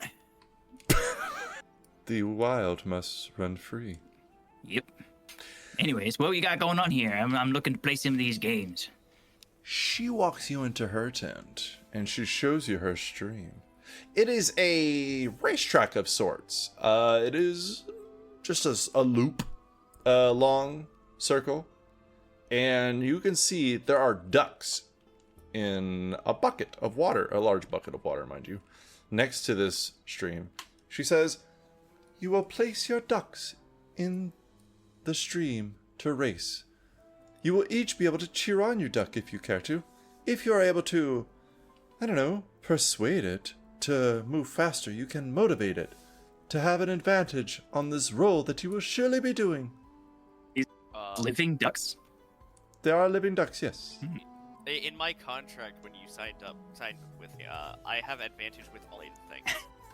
I believe that. Oh, it's null and void for one shots, I'm sorry. Oh shit. You I feel like are that's the the most place it persuasive works. person here. Yeah, but it's So- ducks. I have to have. Here's how this... Let's talk about the mechanics of this. You guys are going to roll 1d6. I'm sorry, everybody who participates, you don't have to participate. You guys are going to roll 1d6. The first one to equal out to 30 feet wins. We're going to go one round at a time. You're going to roll 1d6, another d6, another d6, blah, blah. So what you can do is you can cheer on your duck using persuasion. And if you do a pretty decent job, then you can motivate it to give yourself inspiration. So for that round, you roll 2d6, take the higher. Make sense? Sure. Cool. All right. Who all is duck racing? I'm legally. I'll duck race. It's fun. I mean, if I don't win, it's still fun. Yeah. I'm holding on to my cup of mini ducks. There you go. Cup of mini ducks for good luck. I like that. Okay. Everybody put your duck in the water.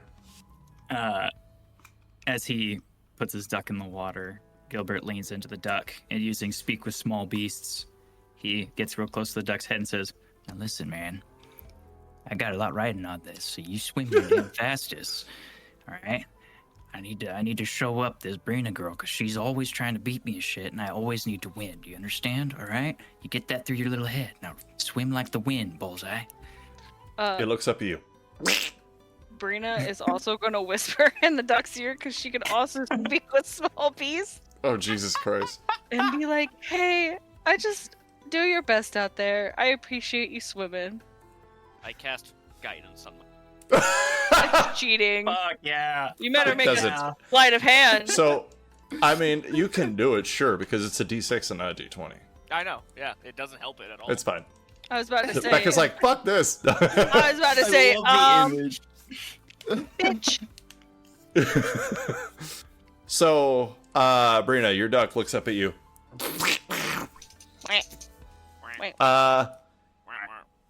Everybody roll persuasion checks. I'm sorry. Hold on. So, what did Jed say to his? He said Lathander guide you. It looks up at you blank.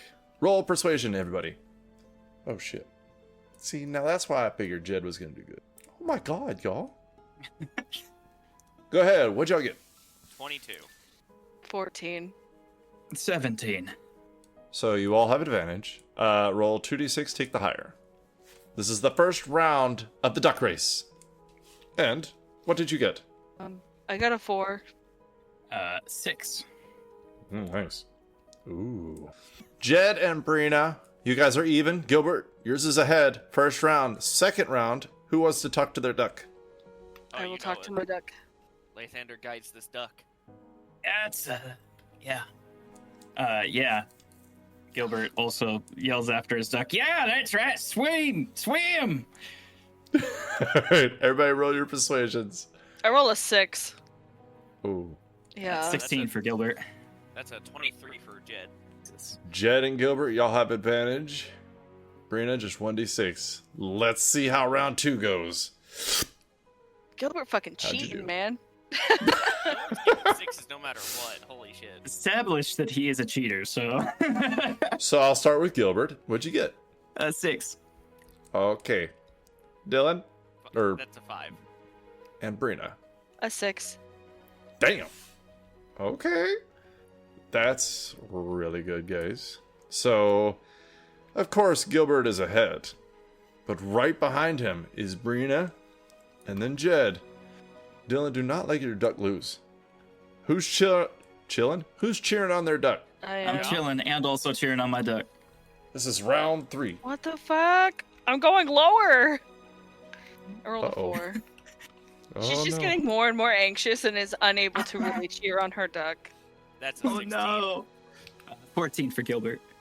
All right, so For Gilbert. again, Brina's the only one that doesn't get advantage.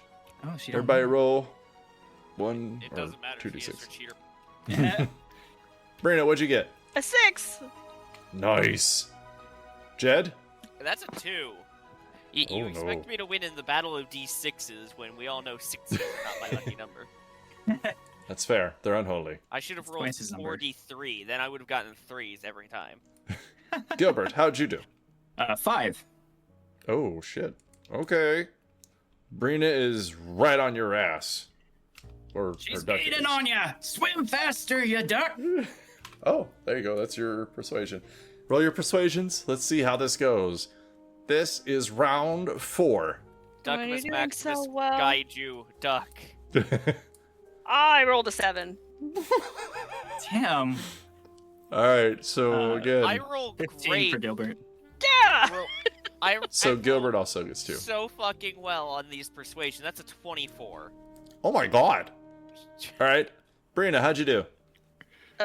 A 7. Out of 6? Oh, yeah, I got a max 6. Sorry, I thought we were talking about persuasions. Oh. Oh, shit. Finally, holy shit. We all I got also max got a rolls. 6. Yeah. We all got 6. Oh shit. Very nice. Damn, this is getting serious. This is definitely the last round. Everybody, please roll your persuasion checks. You're almost there. You got this. You can do it. So Gilbert's duck is 23, Brina's duck is 22, and then Jed's duck is 17. Which I want to Anybody's point out race. is D6s are not my... There you go. Persuasion check. How'd y'all do this round? 11. 11. 17. Well, they're ducks, so it's not actually that hard. So you all have advantage. So roll 2d6s. Take the higher. Ooh, no. 4. Let's go. All right, Brina got a 4. It's a 2 for Gilbert's duck. Uh-oh. And you got a what, Mr. Jed? All right, so he's catching up.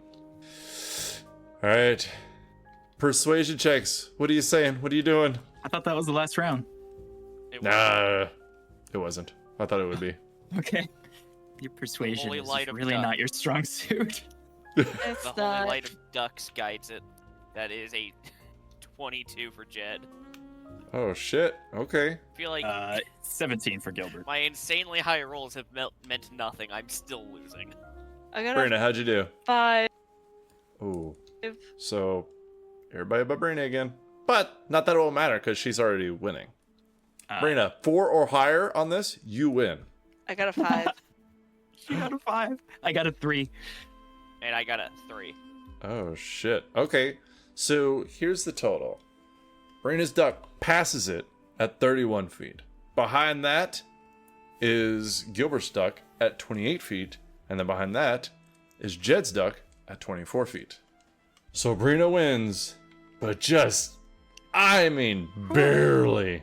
Them ducks were really going at it. We're gonna have to rediscuss this contract. I lost a duck competition, which is not allowed in the contract. That is very shameful, but it's fine. He's got that contract that The Rock gets where you just can't lose a fight except for its ducks. It's only with ducks. That's Why I don't that's play funny. druids, because I'd just be in duck form all the time and never die. Oh, man, he was just right there. Oh, well, that's how the chips fall sometimes, I guess. Yep. Well, it's nice All to right. meet you at some things. Oh, yeah, you know, when it's outside of my abilities and my incredible gardening talents, then yes, I suppose you may. I'm pretty sure you're cheating when it comes to gardening, but it's He kind of like smiles at her and then moves on to the next game. next game. Wait, Next game. Do I get a His stat art roll? is immaculate. Well, I thought we were gonna do them at the end. I'm sorry. Okay, I was just Did you double wanna do it? checking to make sure I got one.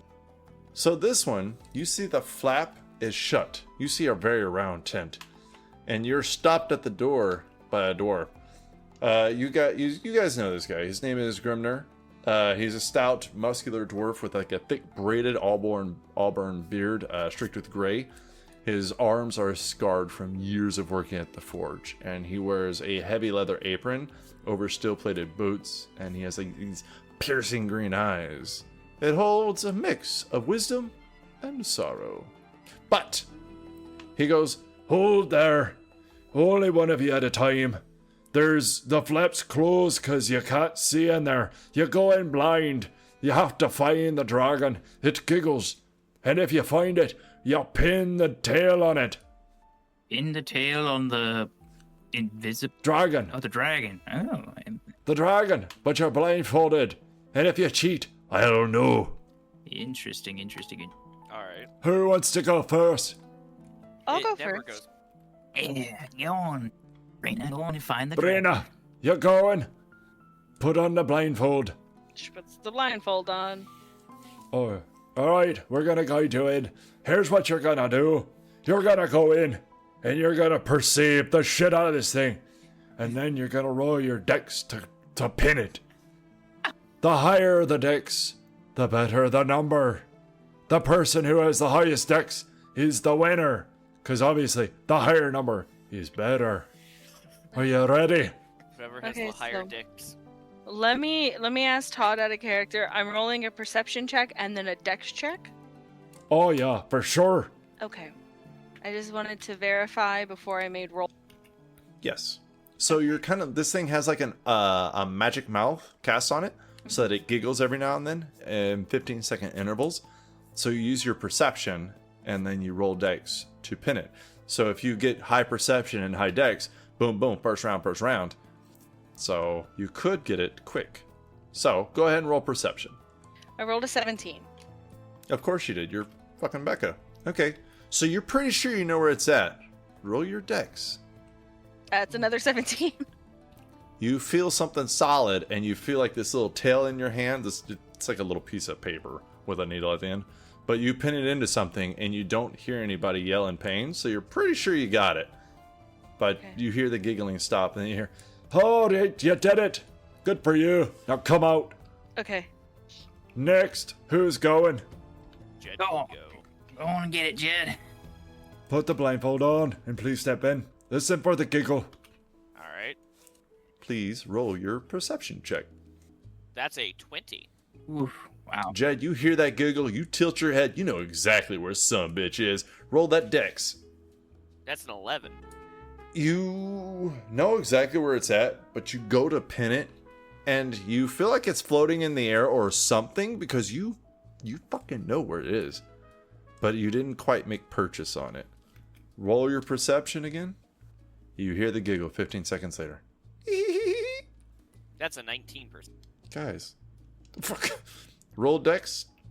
21. Damn. There you go. You pin it hard. Like you're like, fuck this thing. You hear this. It just cuts off mid gigs. Alright. You pin it. He says, alright. What's your name? Gilbert, right? What? Oh, yeah, it's my turn. Put on the blindfold and get in there. You got it. Find the fucking dragon. I puts on the blindfold and heads in. Alright. You hear the giggle. Roll perception. 7. You're listening? You kind of hear the giggle, but you couldn't quite place it. I just fucking. You kind of He's. wait for a second. Roll perception again. 15 seconds later, you hear the Natural 1 for a 5. Gilbert can't hear the giggle again, and just like under the guise of rubbing his eye under the blindfold, lifts up one corner of the blindfold and looks around. You see glowing eyes in the dark. You guys outside, you see the dwarf kind of straighten up. Are you cheating? No. Okay. Roll perception with advantage. Natural 20 for a 24. Damn, roll dex. Oh god. Cheating works, guys. That's a 19. You pin this tail on the dragon. There's the bastard. Yeah, you pin it. You walk out. He just looks at you. You don't win anything because you're fucking cheating. What? No, you can't. Get out of here. You can't prove shit. Fuck off. Everybody always thinks I'm Get out. Yeah, well, fuck you too, man. Wow. You're not my type. Can't So, believe this. Everybody always thinks I'm cheating. You are a cheater. Oh, you can't prove that. Not yet. Well, diddly darn, he just said you were. You don't know nothing. So, did Dylan win or did I win? Because the rules were unclear. Dylan didn't win because he got on the second round. You won because you got it first round. Okay, because I wasn't sure. I was like, he rolled the higher dex. So I He thought rolled maybe- higher, but it got on the second round, which is kind of ironic because it went first round, second round, then third round. And that's with cheating, so who knows how long that would have actually taken. Okay. All right. So the next one is Lysera. She's one of my personal favorites. So you guys go up to this next little booth, this next little tent, and it's just a table. And you see it spins, kind of like a roulette table. And you see there's dozens of bottles. It looks like there's only 6 different types, but there's dozens of them. And she just kind of smiles coyly at you guys as you approach. She is young looking, but she is a half elf. She's strikingly beautiful with blonde golden hair. She also has emerald green eyes. She has like a mischievous smile always about her. She wears a colorful silken dress and carries a lute on her back with gemstones built into it. And she just kind of smiles as you guys approach. She says, "All you have to do is pick a potion and drink it." Then she just smiles. What do What's the in the potions potion? do? Yeah. She like runs her fingers across her lips with both her pointer finger and her thumb together, and then she kind of turns it and acts like she's throwing something away. I have a soy allergy. You're legally obligated to tell me if there's soy in there. She's confused. Down in a bottle. Oh, there goes Roll a that. d6. Can I, while he's doing that, can I just make a quick Arcana check to see? 5. Sure, go ahead, make an Arcana check. I'm looking In the for poison. meantime, Jed, You start giggling uncontrollably. Okay. Sorry, that's me giggling uncontrollable. I'm not reenacting because I'm waiting for if there's any other part of. Nope, that's it. Brina, what was your Arcana check? 27. You know that all these are pretty harmless looking. There's no poison. It looks like they're just fun little effects that last for maybe 10 minutes or so. Okay. So what's the point of this game? Did you just drink a potion? Yeah. It's just something fun. Well, I've There's never no winning said or no to losing. fun things. Here we go. And he downs it. Roll a d6. Jed is just on the side. Diddly giggly. I rolled a 6. A 6. Gilbert starts dancing uncontrollably. Oh, there goes my legs. Oh, that's bad knee, but it's still going. Oh, look at him. Brina, what'd you get? A 1. Brina, something feels weird. Oh no. Your toes feel weird. You feel light. You look down. You're not even touching the floor anymore. Oh, am I? It looks like you're about a foot off the ground.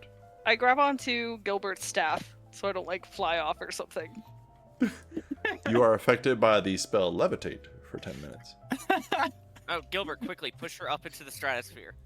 What the fuck? He's dancing, Fuck and the you, staff is cheater! like moving back and forth as he's dancing. So she's just like getting tossed around like a balloon above his head. Yeah. Hey, you found your fair balloon. This is a good time, except for I'm getting extremely tired. I'm an old man. All right. So after about 10 minutes of giggling, dancing, and floating, you guys want to go to the next one? Yeah. The next one is ran by Varys, the dashing elf who hunts. He's tall and lean, dressed in dark leather armor with piercing green eyes and short silvery hair. He always has his longbow on his back, and he has a silver daggers that hang from his belt. His movements are eerily silent, and he rarely smiles. What an edgelord. Chin up. Hey, chin up, bucko. We're here to play a game. He doesn't smile. He just looks over at you and kind of like his lips part a little bit. There's a glass dome in the center of this tent, and it looks open on top. And you see it's got stuff like stuffed into this thing that look like they're going to drop down. And he smiles at you, Gilbert, just like on the small curl of his edge of his lips. He says, "You step in there, and petals, rose petals, they fall, and you catch as many as you can. Whoever catches the most is the winner. It's that simple. Ladies first." Don't mind if I do. Forward. I pull out a shotgun and shoot. Oh dear. I'm laughing at my Not own Jed. joke. I'm so sorry. Dylan shows up and shotgun blasts this man in the head. Holy Jesus. So No. much hostility. Roll a dexterity check once you get in there, Gilbert. As you stand inside this glass little dome, rose petals just start falling all around you, so you start trying to catch as many of them as you can. Okay. Dexterity check coming right up. 16. That's a good roll. Okay, so 16 is the number to beat. Who's going next? Or Gilbert walks out. These like pile of rose petals just falling out of his arms. that's a 16. Well, that's interesting. Brina, if you do not beat them, we're going to have a roll off. We don't do that a lot. That's fun. Jed walks out. He's so big that they just got stuck in his armor. They're in his mustache. Oh my god. Okay, this is actually funny. I rolled Brina, a what did you 16. get? A 16. This is ridiculous. I don't... Okay, so all three of you please roll another d20. Triple roll off! Uh-oh. How'd y'all do? Jesus. 6. 18. Becca, I'm sorry, Brina has one more petal than Jed. Gilbert lost most of his while walking, so who really knows? That is hysterical that there are 3 of these that she's won now. I don't. The dice love her. That's all I'm saying. Is that what we're calling cheating? No, I'm not cheating. I very strongly fought the urge to cheat again as Gilbert. I also was looking. Every time we come up to a new booth, I look at my spells to see what could help me. You fucking bunch of cheaters. Yeah. So well, we're I on have- Gilbert. I will I say, have not once looked for anything to cheat. Thank you, Dylan. after they do Well, the count, and they find that Brina has one more than Jed, Gilbert sneezes, and when he sneezes, 2 more rose petals mysteriously appear in Jed's hands as he casted. We have a new winner. He casted Druid Craft to make 2 flower petals appear out of nowhere. Rolling a perception check. Others. Jed I doesn't don't- like cheating. That's I'll a 10. I'll also I roll rolled a 9. perception. I rolled a 13, so we all Jed saw will- what we did. Jed will drop the Yeah. 2 because he will not cheat. Oh, well, why are you throwing away your points, damn it? Don't you want to win? I don't diddly do cheat now. Oh, everybody's all so sensitive about this cheating thing. Have you ever considered that maybe that's just how it's supposed to be? Maybe it's fate? What's the next Please. game? That was fate. Move Playfander on. would like it. What's the next game? The next one, you guys see an uncomfortable and awkward looking dwarf. It's just like he's holding paper in front of him, and there's a table and chairs for people to sit at. He's a burly dwarf with a thick and braided red beard and like burn scars on his muscular arms, and he wears a soot-covered apron like the other one did. But he's sitting in his chair with his feet swinging back and forth under the chair under him, and he just looks very young for a dwarf and very uncomfortable. And you guys know he's named Garrick. Hello there. I must admit I don't want to be here, but my wife made me do it. I am running the love booth for the love songs. I am supposed to lead you through the song, and if you fill in the blank with a good like love word, then you do good job and you get a prize. I don't want to participate. Neither do I. No. Brina needs to so that we can prove Breck is cheating. No, I don't think this is rolls. I think this is like actually coming No, up with good words. No, there's a roll, trust me. I planned for this. Exactly. Okay. In character voice, that is so fucking funny. Sorry. So here's the way it kind of works: is I will go through the words, and then whenever I stop, it's called a blank. It's written on my sheet here, blank. Yeah. But you will use either performance or deception or persuasion to improvise their lyrics, and the highest roll does a good job. And if you actually say out loud rhyming words that actually fit with the song, you get advantage. Todd, for Becca's sake, can you post it in chat, because when I can't understand this voice. I'm sorry. What if I do it a bit like this? That's I mean, I'm it's kidding. easy to understand, like, but if you're trying to give like me trying to actually like in depth understand what's going on, I cannot process it. Okay. I will try. we're gonna watch this happen, and I'm going to get the second highest every time, but Becca's going to win by like 1 point each time. So who wants to go first? You can see he's got his like fingers interlocked and he's playing with them as he's like looking at all three of you. Here, I'll go first. Hello. How are you doing today? Diddly darn great. That's nice. Are you ready? Indeedly do. Okay. As Jed steps up to start the game, Gilbert turns away from him and shoves a mushroom. Holy shit. Needs I some will creative not inspiration. He says, he kind of looks at his sheet, and he looks at you, looks at the sheet, looks at you. You are my sunshine, my only sunshine. You make me. Oh shit.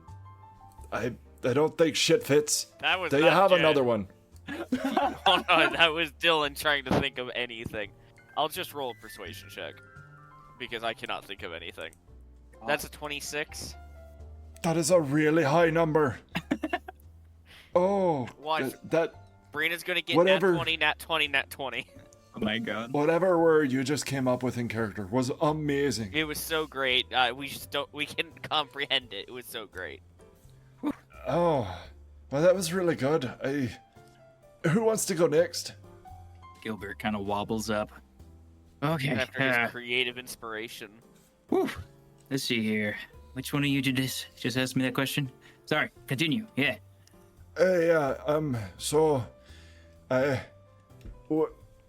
When skies are grey, you'll never know, dear, how much I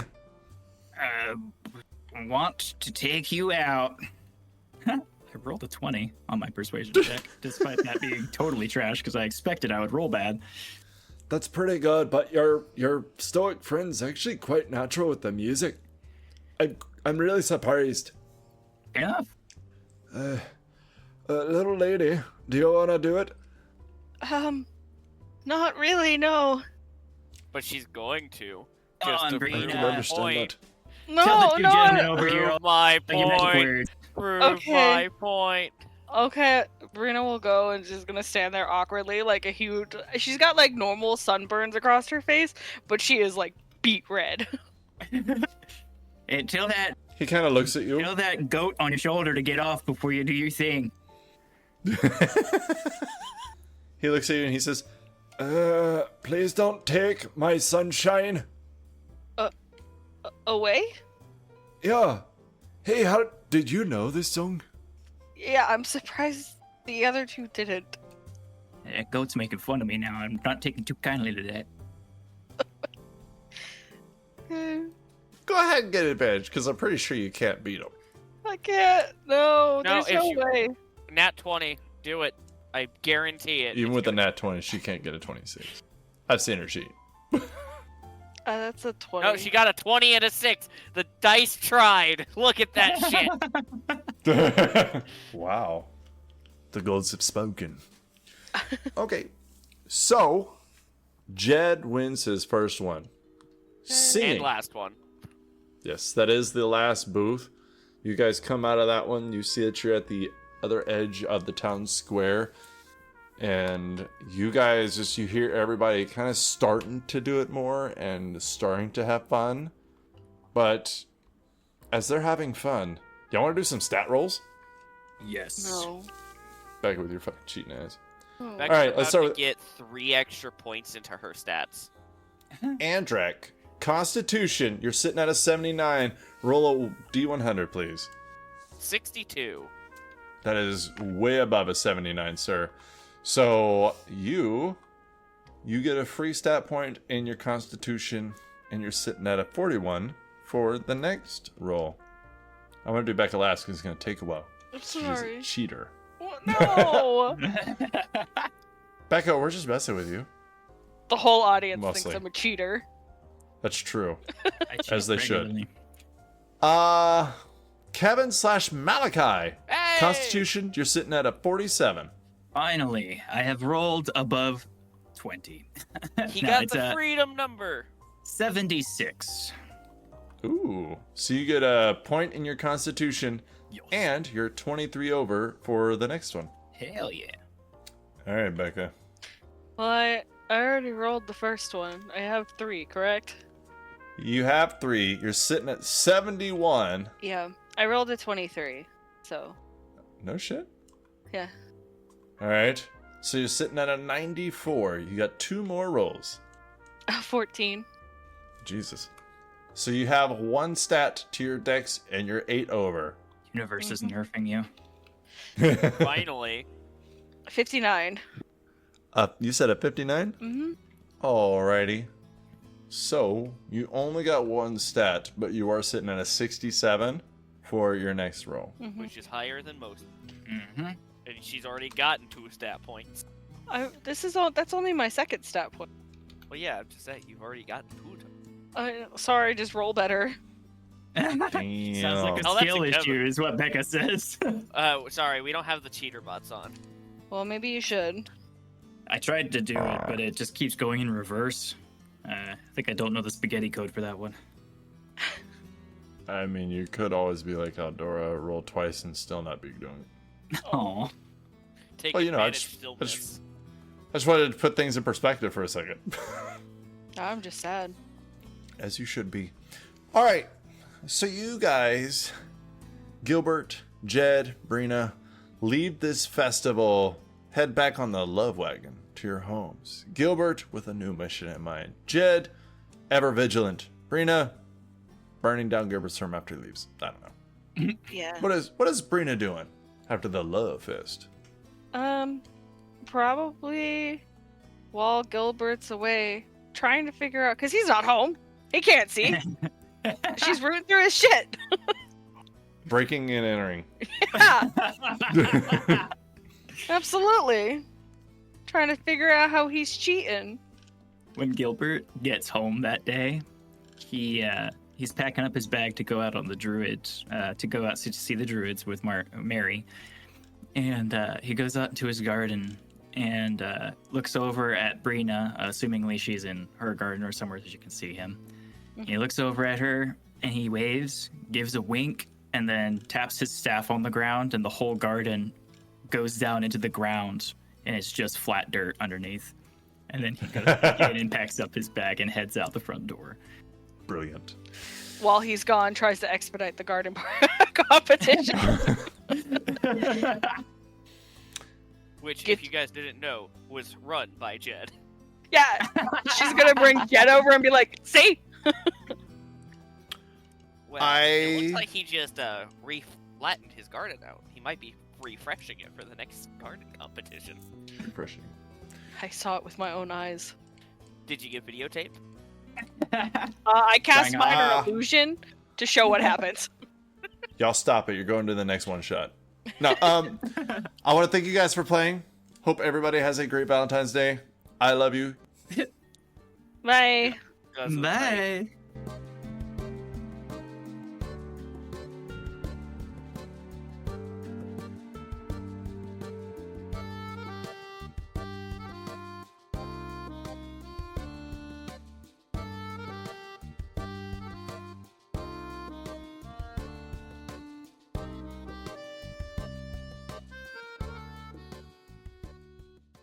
Hello, you're listening to the Dungeon Speak podcast. Dungeon Speak Podcast.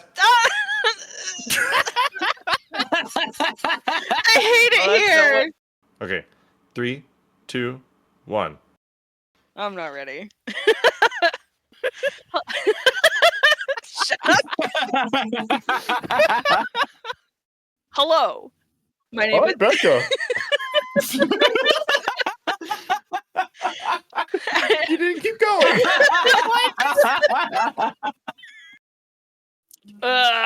Okay. Hello, my name is Becca, and you are listening to the Dungeon Speak.